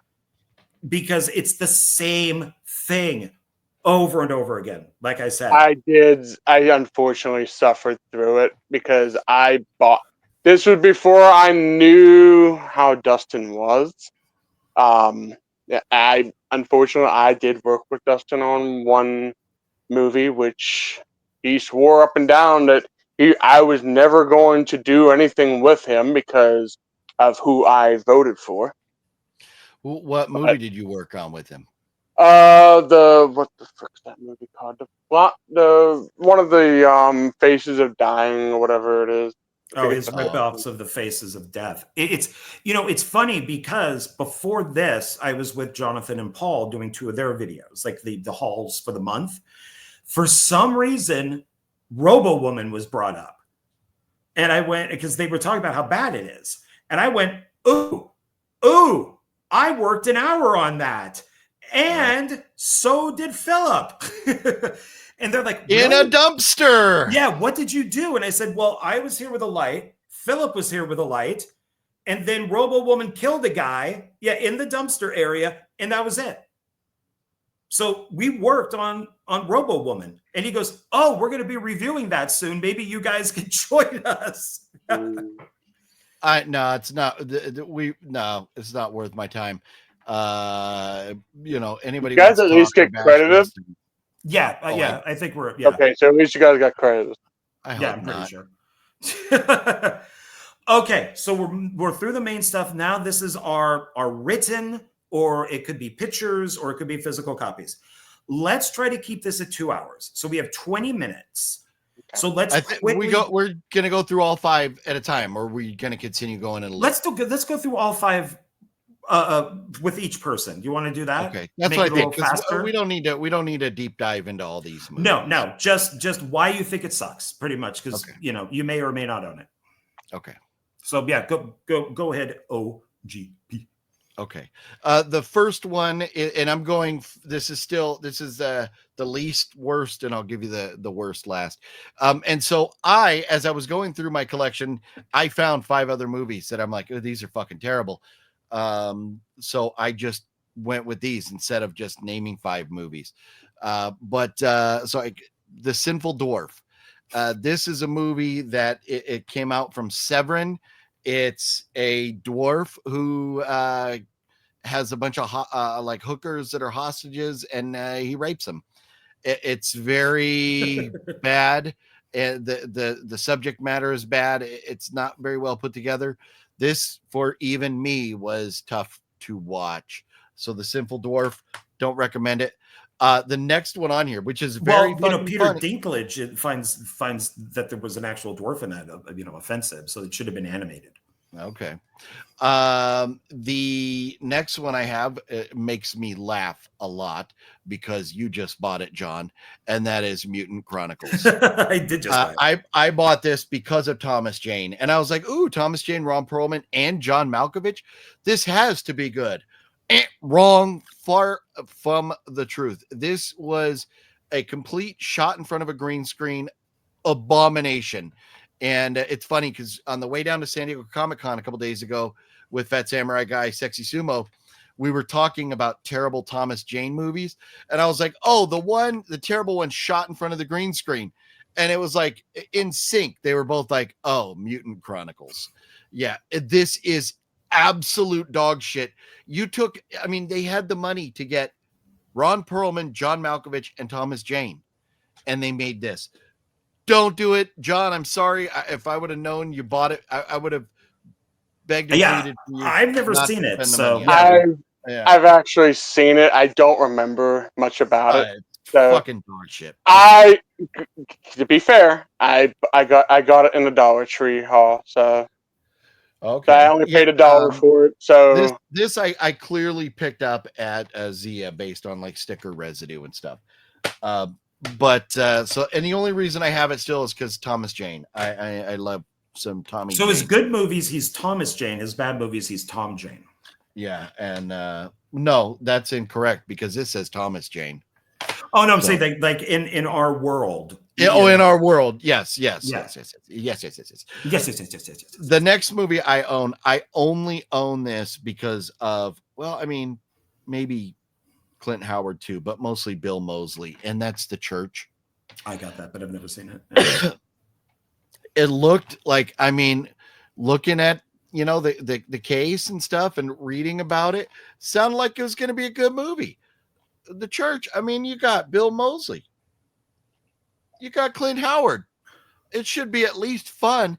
This is the slow. It's like they rented a church and they filmed the whole thing in this church, and it fuck me slow. Oh, so bad and boring. At least you have the slipcover. I don't. Fluffy and I watched that together, and here is one that I only own because Felissa Rose is in it, and I am a fan of Felissa Rose. She is a very sweetheart of a person in person, and that's A Nun's Curse. Oh, I got that. I thought A Nun's Curse may try to, may try to be good. This is so fucking bad. Isn't it an anthology? It's like, no. I bought it because I thought it was a ripoff on The Nun. And I'm like, oh, it's a ripoff on The Nun. Okay, I'll buy that. Yeah, it's supposed to be a ripoff of The Nun. It's clearly supposed to be but it's no, it's bad. On a weekend trip, a group of friends are forced to seek shelter inside an abandoned prison where a nun named Sister Monday had once been assigned during her time at the prison. Sister Monday was suspected of killing prisoners who were serving out sentences, but before she could be questioned, she disappeared. Once inside the prison, they will learn the terrifying truth.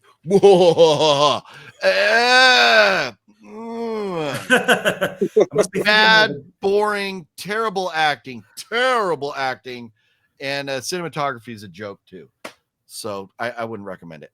Then this is the one, John, I messaged you because I had a question whether something this far extreme would be okay to mention. This is a movie that I put on we did a review of this with Fluffy Gamer sitting right there and that Fat Samurai guy sitting right there.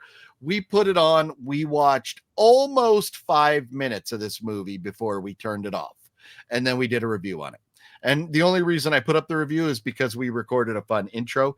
And I thought somebody's going to click on this because, and John, I'm going to try and keep the stationary in case you choose to blur.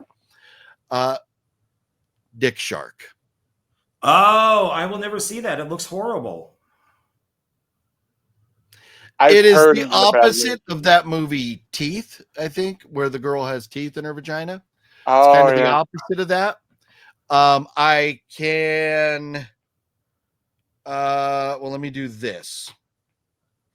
That's the only way I can show the back. Because there's there's nudity behind my hands right there.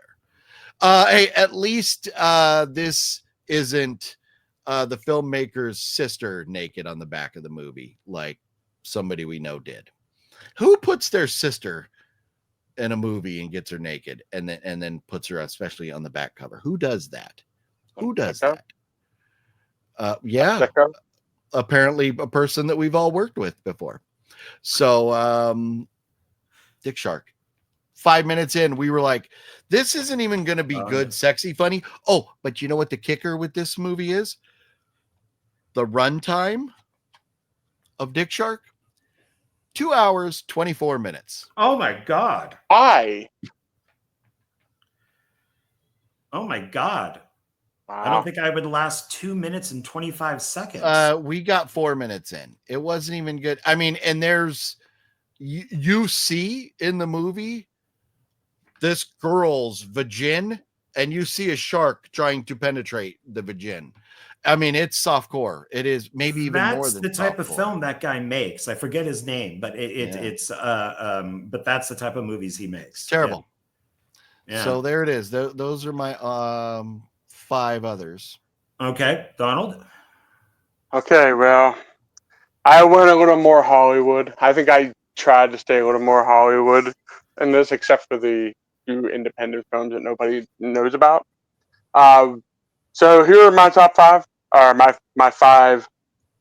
I'm going by. I did watch these. They're bad movies, but I may watch these again. Maybe we'll see. My number 1 is not a bad movie, but it's just boring. And I mainly got it because everyone keeps saying that the very first found footage movie is Cannibal Holocaust. Well, it's actually wrong, because the very first found footage movie ever was called The Connection. Oh, I think I know. Which is about... What's that? I think I know of it. Yeah, it's I think it's only like an hour long. Let me see if I can find a runtime on here. Yeah, I think it's only like an hour long. It's basically about this jazz band. It's recorded, and they even have the message, you know how most found footage movies start, where they're like, this footage was found in a dumpster or in the middle of the woods somewhere. Someone found it and edited. What you're about to see is the edited footage or whatever. That's exactly how they start this out. But they're saying that the guy that was filming it did this. So I guess, the jazz band was doing drugs and all that, and then when I guess someone overdoses, the cops come in, and then he runs and basically, make this what happens. I pretty much I think I just spoiled the movie. So. No, I have no fucking idea what you're talking about. Yeah, honestly. I could not tell you at all. So, but yeah, we're gonna try to wrap this up in 2 hours. So yeah. Basically, a jazz band, drugs are involved, they overdose, someone overdoses. It's a found footage movie. Okay. Not worth it. Not worth the money. So next one, Cocaine Bear. That's a pretty bad movie. Okay. All right. Okay. All right. I liked it. It's a bad movie, but it's kind of like one of those bad it's good kind of movies.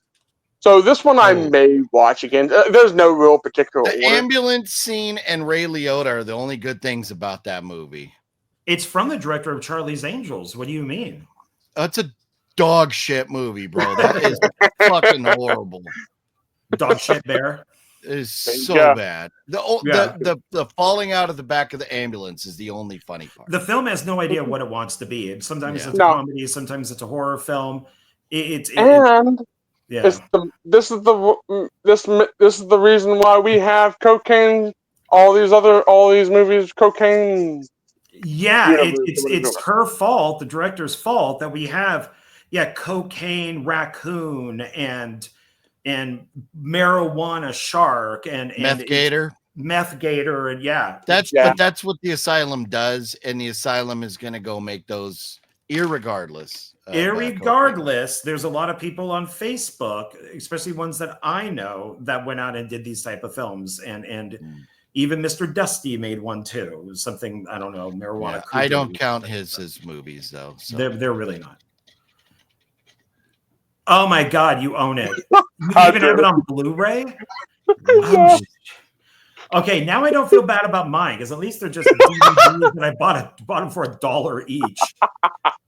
What is Cocaine Cougar? Is that Dusty? Yeah. Yes. Oh, shame on both of you guys. Hey, Dusty made a movie in your home. Before I knew he was a fucking flaming prick. So that's what I learned. To be fair, I bought these movies before he blocked me on Facebook. So I was a fan of him. I was trying. I was kind of like, okay, I enjoyed some of his movies, but then when he got mad because I think it was right after we did what was the Apex Predators or whatever on Jonathan Moody's channel. That's when he blocked me, and I didn't even realize he blocked me until then. So my story with Dustin Ferguson, my connection there is, I've always known he's a shitty filmmaker. I saw Camp Blood 4 and 5 before I ever knew or met or talked to the guy. I knew there were abominations. I knew he has not a single clue about making movies. So he wanted to move to California. He was moving to California. He had gotten scammed. I reached out to him and said, you know what? I have a friend, and so I kind of facilitated helping him move out to California. He bought me lunch. I went out with him and Jared. We had a nice time, and we were very friendly. It was a nice friendship, although I could tell he had a little bit of an ego to him. I found Jared to be much more of a friendly guy that I would sit and talk with. But so then Dustin was like, yeah, because he's not familiar with California and everything, needing a location. I was like, yeah, you know what? We'll make a movie at my house. No problem. I knew it was going to suck, but it's like, okay, you're throwing a friend a bone. But then what he did during that production, and then what he did by using Renee's store and walking out and not even saying goodbye or thank you for using the store, for going and getting Taco Bell to put as your dinner, and then having that as a prop, and then saying that was craft services. Nobody wants 4-hour-old Taco Bell tacos. So people were in my fridge. I was feeding people. I was doing these things, to keep people happy. And, I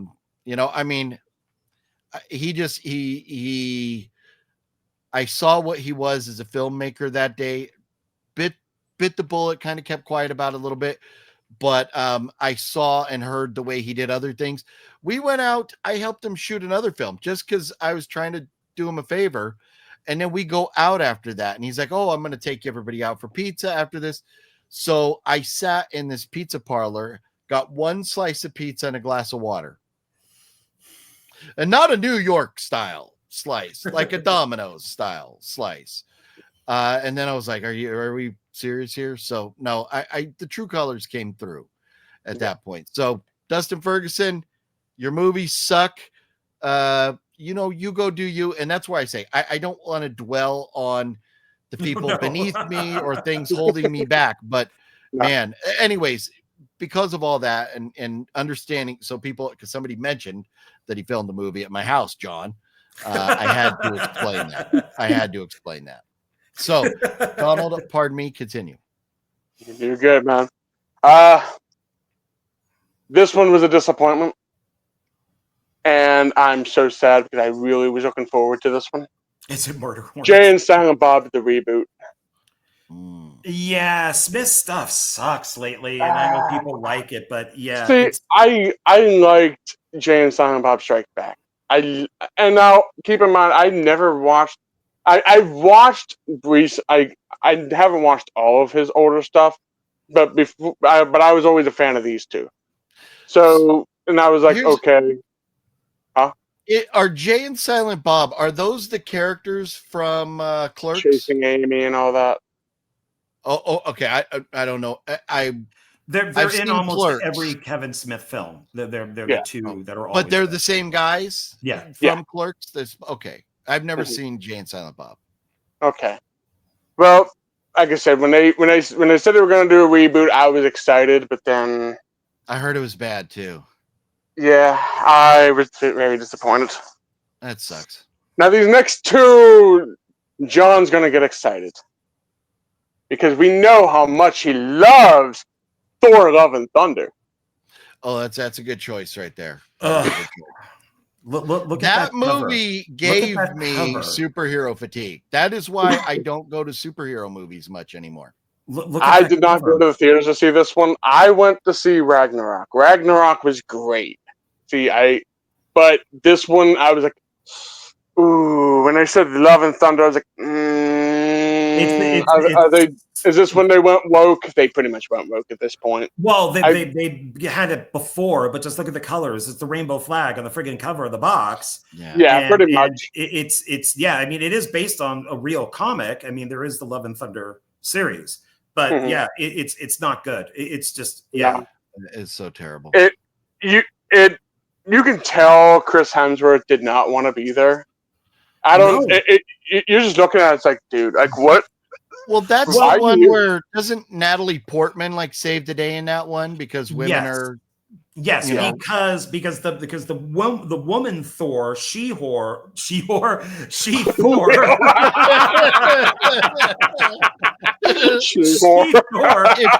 gonna misspeak, at least make it funny. Yes.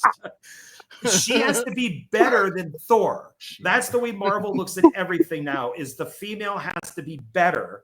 So that's why there's the female version of everything. And this is the film that Chris Hemsworth said, I am not coming back as Thor unless you make a better movie.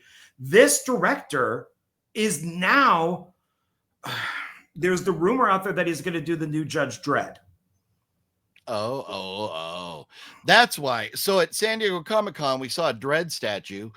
And I was like, oh, Dredd. And I asked Samurai if he heard that there was a new one coming. And he goes, yeah, I'm not excited.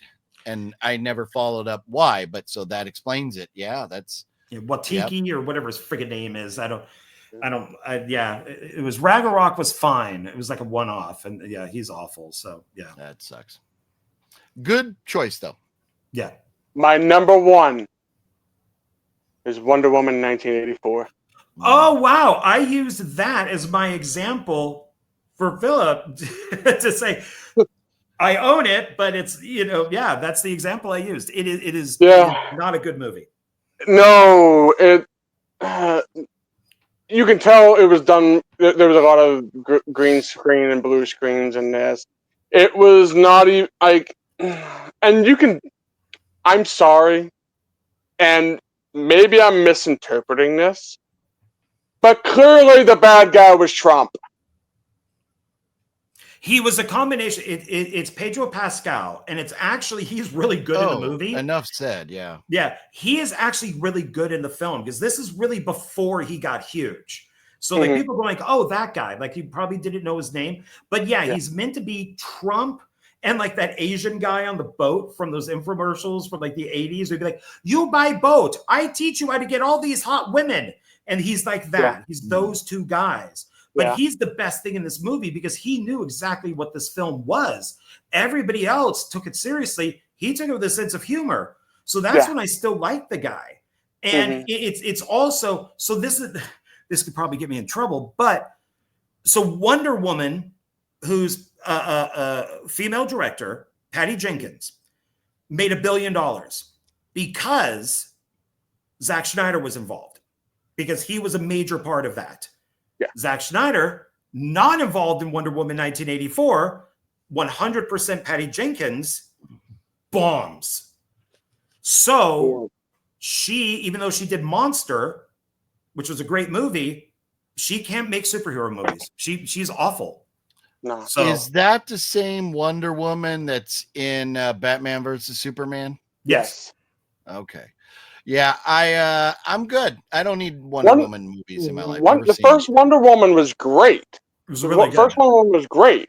The second one is when and this was right during the time. I think this was right when they were trying to get out of the Zack Snyder universe and all that, and they were kind of trying to bring like other dimensions in. I think they were trying to save it, but it was the second one. They did Man of Steel and then Wonder Woman. Or do you mean 1984? Yeah, 1984, yeah. Oh yeah, 84 was the end. Yeah, it was definitely the end. So yeah, she's in Man of Steel also? No. But they did Man of Steel, and then they did Wonder Woman, and then after that they did Batman v Superman. But the worst thing about 1984 is, so Chris Pine's character dies in the first film. She's missing him. It's awful. It's horrible. It's been like 50 years or whatever it is, because this is during like World War I. And she is able to take his spirit and put it into another guy's body. So that guy now looks like Chris Pine. The fucked up thing about this is people were going, dude, this is rape. Like rape on a man. You are defying, you are taking something away from this guy who has no idea what you're talking about. You do not have permission to do this to his body. You are like, he's not going to his job. If he has a family, he's not with his family. But did they make a sexy time? They did do a sexy time. So she was having sex with, we see Chris Pine, but she sees this other guy. So she's having sex with somebody she's never met before.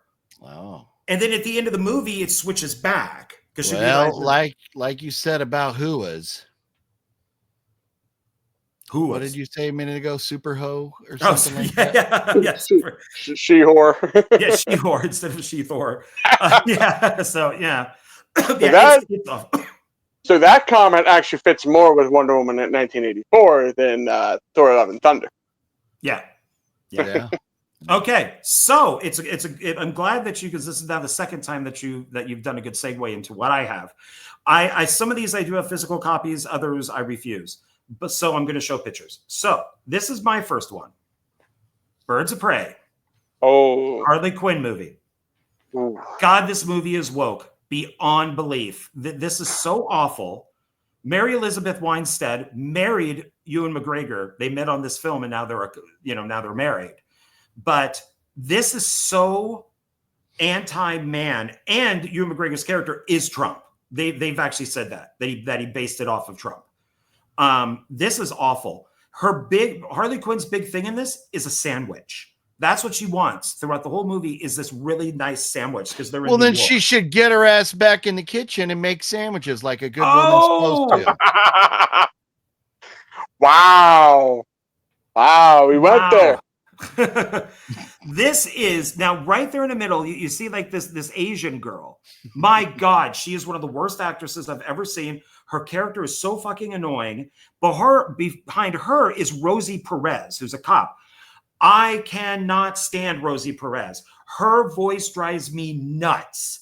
It worked perfect for Do the Right Thing, that Spike Lee movie. But man, past that, her voice is awful. I mean, it really is like fingernails on a chalkboard.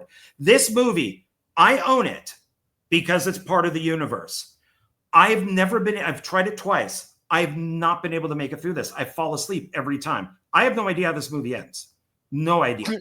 I can't do it. I just cannot make it through it. That's pretty bad. With I always forget her name. Who plays Robbie? Margot Robbie. Yeah, Margot Robbie's great. I think. See, for the Joker, man, I thought I understood, because it obviously turned into a musical, but I wanted Harley Quinn to be played by Samara Weaving after Margot Robbie. I thought Samara Weaving looks the part, where Lady Gaga looks like a dog's anus. So, yeah. Wow. Well, and that's the thing, is the Joker in this, I don't think we ever see him, but he dumps her. So he's even more of a villain than he already is. Yeah. Bad man. Yeah. So at the beginning of the movie, she's trying to get this sandwich that falls apart on the street, and she's very upset. I think that flashes back to her doing stuff because the Joker, it broke up with her. Now people want to kill her because she doesn't have the protection of the Joker anymore. So this film is absolutely awful, to the point where they actually had to re-release the movie in the theaters under just Birds of Prey. They had to remove all that other stuff because they were hoping that would actually sell the movie better, it just being called Birds of Prey. Wow. So, and it is, and I love Mary Elizabeth Winstead, but I don't know what happened to her. She lost so much weight. She has no breast. Like it is literally flat. She's the one holding the machine. She's got the crossbow. Oh, okay. So she's been in a ton of movies. She was in like She the remake might have of The went Thing. vegetarian or something, or just It's possible she was a zombie. She might be going vegetarian. Okay, this one is, we already talked about the sequel to this one, and this I think is one of the worst things ever made, where people would correct me and say what I like is one of the worst things ever made. Halloween Kills. I hate this movie. I hate this movie. Fuck you. It is so long and so pointless and so stupid. And 100% better than Halloween Ends.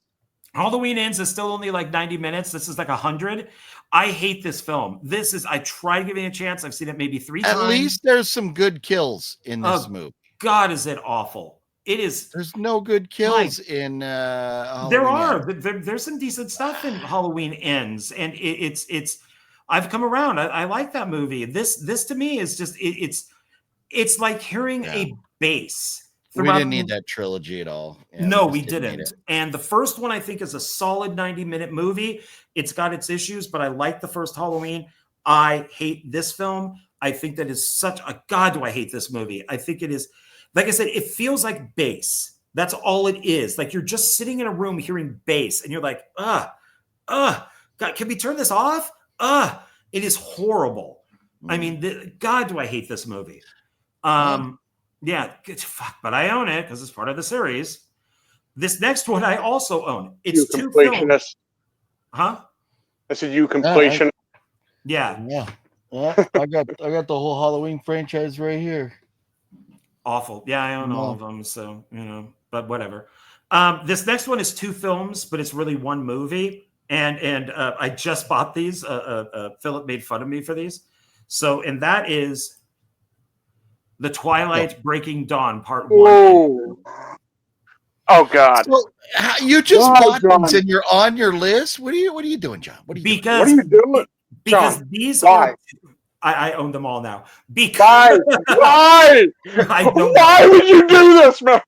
One, I think Kristen Stewart is hot, so that's one reason. Oh.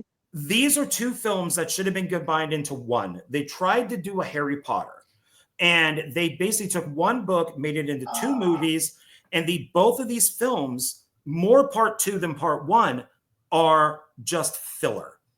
There is so much filler, like The Hobbit. And the Hobbit movies. That was 1 hour and a half cartoon, and they made into like 9 hours of bullshit. I still haven't watched all of The Hobbit yet. I can't make it. I haven't seen The Hobbit either. I mean, I've seen the first 2 from the 80s. Just watch cartoon from the 80s. That's all you need. Well, yeah, that's actually a good cartoon too. From what I understand, there's a fan edit that they literally fixed the entire movie and they made it more faithful to the book. They took out all the extra crap and they made it more. I am the last guy on the planet that's going to go like, oh, it's better because it's more like the book. I'm just saying, because there was a lot of people that hated it. Yeah. Well, John is that guy. But I mean, when you take a movie that should be an hour and a half and you make it 9 hours, you're going to have problems. And I get what you're saying. But to me, the problem is there's not enough story. You have story for an hour and a half, not 9 hours. So that's because he literally took every single source material that dealt with The Hobbit. I mean, he took everything and put it into that's Peter Jackson. Oh, fuck you, Peter Jackson. Oh, how dare you? How dare you, sir?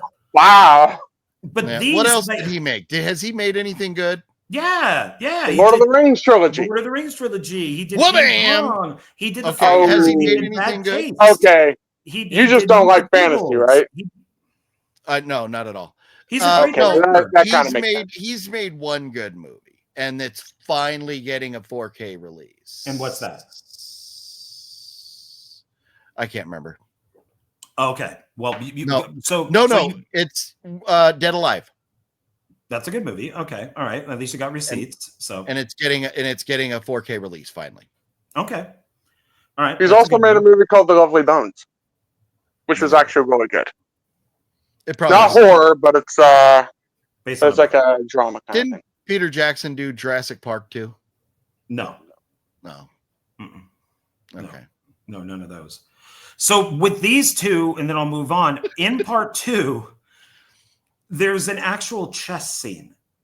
So they can't have sex because he's a vampire. That would be, the Batman there. And so they're married and they can't have sex because he will kill her if he has sex with her, because he's so powerful, he will destroy her. Like so much strength. So instead, for their honeymoon, they're just literally sitting there playing chess. Oh, I thought you were saying chest, like maybe there was boobs or something. No, chess. The game chess. Like the game. That's And the ending of part 2, it's a massive battle between the vampires. And can I make a comment about that? Well, wait. So it's a great battle. It's bloody as hell. And then we pull out of somebody's eye. And it was all a dream type of thing. It was all because the vampire is touching the enemy, like the leader of the enemy, and he gets this vision, and so does she, of this thing where they lose. So it means nothing because it was all fake. And from what I understand, that's not in the book. But yeah, it's a great fight scene that never happens. I had to sit through all of these because my wife liked the movies at the time. She doesn't. She's never watched them ever since. Now I guess she doesn't like them anymore. I don't know. But I was so bored with all these movies, and then when we got to that fight scene, I was like, "Yes! People are getting torn apart. Something happens." And then torn off. Like, oh yeah, it was like finally something happening. It's great. Finally something, and then it was like, nope. It was a vision. Zoop. Nope, never happened. In fact, I think on part 2, that down there, that's them, like the bad guys showing up to fight. Yeah. So yeah, horrible. Okay. I had an autograph from Ashley Green that I gave away because I didn't give 2 fucks. I have no idea who Ashley Green is. She's one of the girls, one of the kind of main girls in there in those movies. I really don't That's all I know. I've never seen any of them. All I know is I don't know really any of the actors except for these leads here, unless they get somebody like really well known. What a lousy fan you are, John. No. This next one, I hate this movie beyond belief. A sequel is coming out. This film made a lot of money. Man, do I hate this movie. This is one of the worst written films I have ever seen. I hate this movie.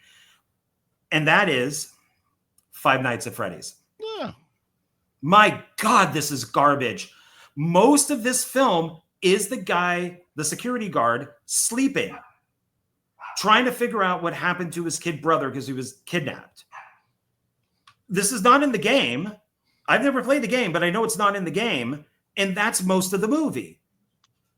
To be fair, the video game is basically just you playing a security guard, looking at camera footage, making sure these things don't move, and surviving the night. That's the entire premise of the game. Okay, fine. It's better than him going to work, falling asleep, and then us watching him trying to figure out how, what happened to his brother. This is awful. This is one of the worst things ever. It wasn't the greatest thing ever, but I walked out. I kind of enjoyed it. And I think compared to if you're going to compare this movie to something else, I think it would be Nicolas Cage's One-Eyed Willie's Wonderland of Weirdos and Wacky Wonky, whatever the hell that was called, where the puppets came alive and killed everybody, right? It's more or less the same thing, just a little bunch of version of it.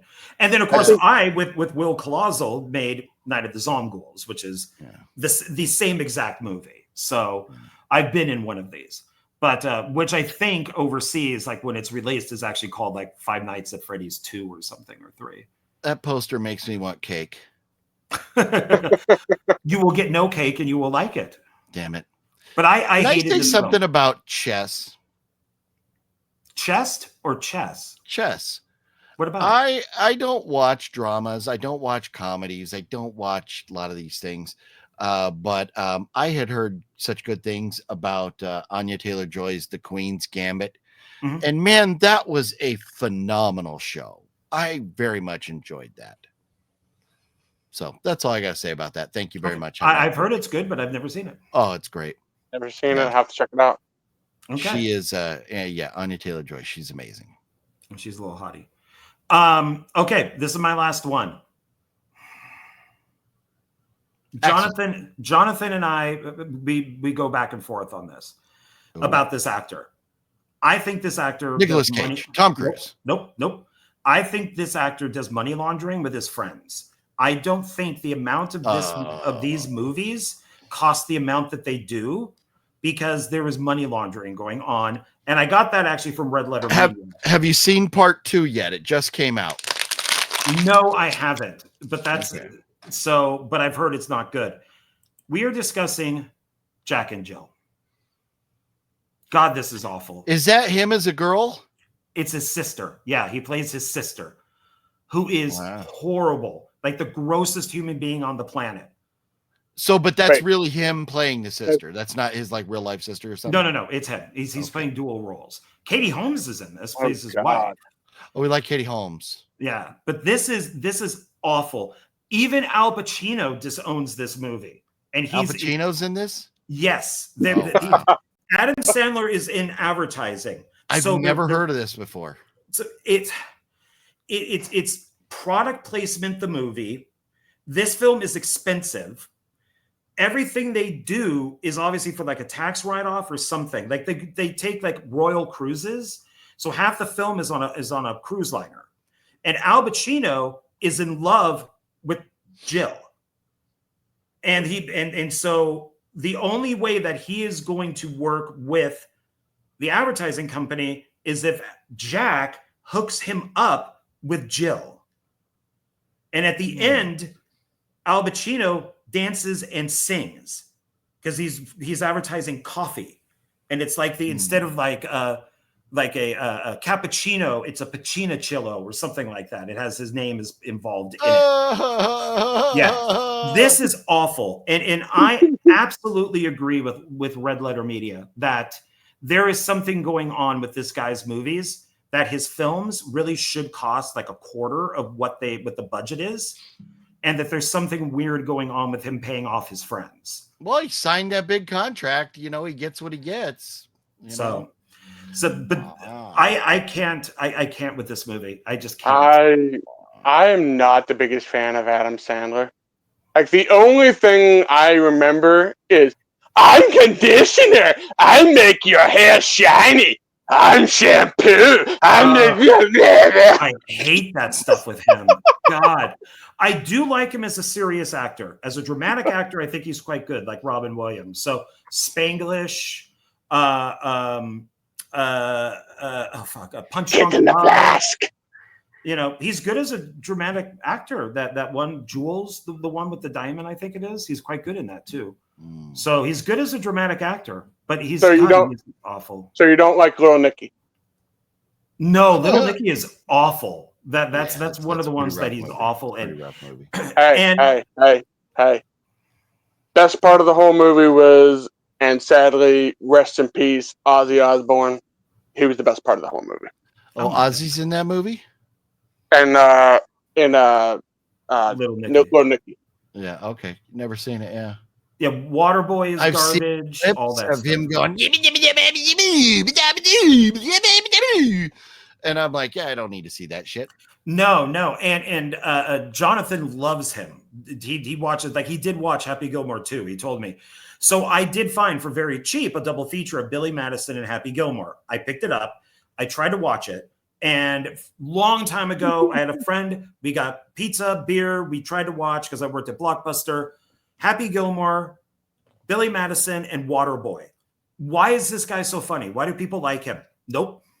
Nope. Moron. That's pretty much all it is. So I decided I'm going to rewatch Billy Madison and Happy Gilmore. Billy Madison is insufferable. Happy Gilmore is better, but it's still not good. But it probably made more money than a lot of his stuff, which is why he did a sequel. Because all of his stuff now is garbage. You know, grown-ups and all that stuff. So he picked the movie that probably made the most money. Good news is there's rumors that Grown Ups 3 may be on the way, John. Oh, good. So that way then he can pay all of his friends millions of dollars because that budget's going to be like $60 million. So, man, so yeah, Happy Gilmore 2 is out. Fans are giving it a 72. I think that's nostalgia. The experts are giving it a 65 so far. That's not a great score. That's compared to the original Happy Gilmore. I think a lot of people are disappointed. So I'm going to skip it. And I dodged another bullet this weekend. I almost drove. The nearest theater that was showing this movie was 30 miles away from here, which in California, that's about an hour. And that's Pete Davidson's The Home. The trailer looked pretty interesting. It has a 23.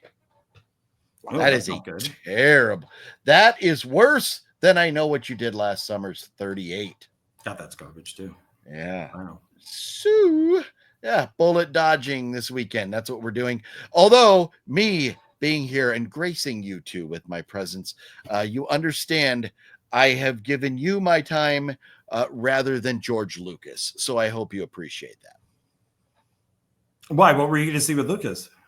I was going to see Lucas at San Diego Comic-Con today. Oh, okay. I'm kidding. I would probably have not gotten into that room because I'm sure the line was, people were probably camping out since yesterday to get in there. So I don't need to see him at all because I used to help him at the video store I worked at all the time. So well, I just wanted to stand up if they did a question segment and just go, why did you do this to us, Disney? Fuck off, man. Why'd you sell to Disney? Because he didn't want to do anymore, and so he sold it for. I don't blame him at all. He was rich as it was, but he's now just absurdly rich. So basically, the way I look at it, he told his story. He did the original trilogy. He did the prequel trilogy. That's all he wanted to make. I just wonder, is he okay with the direction the Disney's taking the franchise? He calls Disney slave owners. He calls them slave owners. But as far as the storytelling, because when he sold the stuff to Bob Iger and recommended Kathleen Kennedy, he gave them 3 treatments for the next films. See, I would have put as part of the contract, you have to follow certain rules. Well, that it was in the deal, but it was their discretion on if they wanted to use them or not. So like I think it's Rise of Skywalker, you had Adam Driver's character. He gets that triangle thing where and that's in one of Lucas's treatments. But yeah, that was the idea, is that they were supposed to use Lucas's treatments. And they just threw them away. They threw them in the garbage. Wow. And they just took little pieces here and there and threw them in the films. So yeah, he has said nothing but bad things. Well, about it. Yeah. He is very unhappy with the way that things went. But that's what you get. You sold your company. So John, the worst movie to come out in recent times, according to Rotten Tomatoes. You have a couple posters up. Why did you get Smurfs posters, John? It's got a 21 on Rotten Tomatoes because Rihanna is a C word. And why do we think that because somebody sings and makes a little money that they should be an actor? You were kidding about getting me one of those, right? I got 3 of them. I didn't mean to grab 3. I actually meant to grab 2 because I was going to give you one as a joke, but I accidentally grabbed 3. So, but you know what I get to watch today? So I get to watch 2 films today because I'm doing a review with Jonathan and Paul on Tuesday. So I get to watch The Nest, Killer Cockroaches, Roger Corman movie. Seen it before. I enjoyed it. But this I get to watch for tomorrow because I watched, Miss March, and I'll get my review on that. And somebody else there said, John needs to see this. Oh, yeah. Good. I'm glad you watched that. Because, we're talking horror movie Monday, so we should at least talk a horror movie. So, yeah. We do too much non-horror stuff. So we got to get into it. I have not seen this. Got to stay on brand. So, right. Yeah. So I'll be watching this tonight. So you're gonna watch that today. That should have been, if I didn't own it, or else it would have probably been on my list. I used to own it, but that's a movie I literally cut that in half and threw it away. Shame on you, Matt Damon. John, make a pot of coffee before you watch that. I've been drinking it, so I'll make another one. So it's fucking long, man. Let's see how long I can't remember the runtime, but oh my, hour 39. I mean, 90 minutes would have been better. Really? But... I thought it was more like 3:27, but it's fucking long. Yeah, well, that's how 5G Zombies felt to me. If it is only hour 40, it really felt like 2 hours, so I had to turn it off. Yeah. Well, good luck with that. I'm glad you're going to take one for the team, and for whoever it is that keeps commenting, asking me to review Unsane or talk about Unsane or whatever on the video, whoever mentioned that to you, I'm glad that you're doing that for them. Yeah, because we were talking about Miss March, and people said, "Oh yeah, you need to watch it." You said, "Yeah, you need to watch it." I was like, "Okay," and Fluffy was like, "Oh yeah, it's very funny." So it's like, "Okay," and then somebody did say, "John needs to see Unsane," and it's like, "Oh, do I?" Okay, I own it. If you really, really like that, I'm never going to trust you for a movie recommendation again for the rest of my life. I like Steven Soderbergh, but not his later stuff, though. So we'll have to see. I don't know. I like his early movies are great. They're really good. They're very independent, but then he got weird with, I'm going to shoot everything on my watch. I'm going to shoot everything from my phone. I'm going to shoot everything from a drone. So yeah. You know what? Speaking of Rosemary's Baby, what was the movie? Was it Apartment 6A? The one with one of my favorites, Ruth, Miss Julia Garner. Was that it? Was that what it's called? Apartment 7A, which was the prequel to Rosemary's Baby. Yeah. Yeah. Man, that had the ending that I forgot because it's been forever since I seen Rosemary's Baby. That at least that one had the good ending. All the whole time, I was thinking that Rosemary grabbed the baby and jumped out the window. No, the baby survives because there's a TV movie called it's like This Is What Happened to Rosemary's Baby. Oh. And then I picked up one time at Zia Records the miniseries with the chick who plays Uhura in the new Star Trek movies. Oh yeah. Yeah. So she's the mom, but it's a miniseries. So like the first part is based on the book Rosemary's Baby, and I guess the second part of the book is based on Son of Rosemary's Baby. Oh. Because there is a book. Rosemary's Baby should have just been named Damien, and that should have been a prequel to The Omen. Well, we know we got the first Omen. Yeah. Oh no, I get that, but oh yeah. But I mean, the thing with Apartment like 7A, she commits suicide at the end. She jumps out the window. Yeah. And all because she knows what's going to happen. Yeah. So because she's supposed to be before Rosemary. So she jumps out the window, and it's the crowd of people that are around, and you see the guy and the girl that look like the couple from Rosemary's Baby. They're standing there looking down at her corpse. Yeah. So you know that they then they rent the apartment. So yeah, it is it's not a bad film, but it's a lot better than like First Omen and garbage like that. I like First Omen. I kid. I didn't. No, you did not. It was the worst Omen. You're the one who coined the worst Omen. So yes. So anyways, right, I'll stop getting on these tangents here. All right, so are we done? So we're 30 minutes longer than I thought, but that's still shorter than a lot of ours. It was painful. I'm not gonna lie. You guys talking about some of these movies that I'd never seen that you hated was very painful for me to get through. But so I appreciate you listening to me talk about shitty movies as well. Well, of course. That's why we're here, man. We're here for each other. Newsflash, I'm never doing this video again. So that's not go around. I hope we never do it either. So we'll be doing another one. Here, give me a big hug. Give me a big hug. I'm gonna hug both of you guys. Big hug for both you guys. There you go. Rude, man. How dare he? Oh, that is awful. We lost Philip, guys. And he got completely off.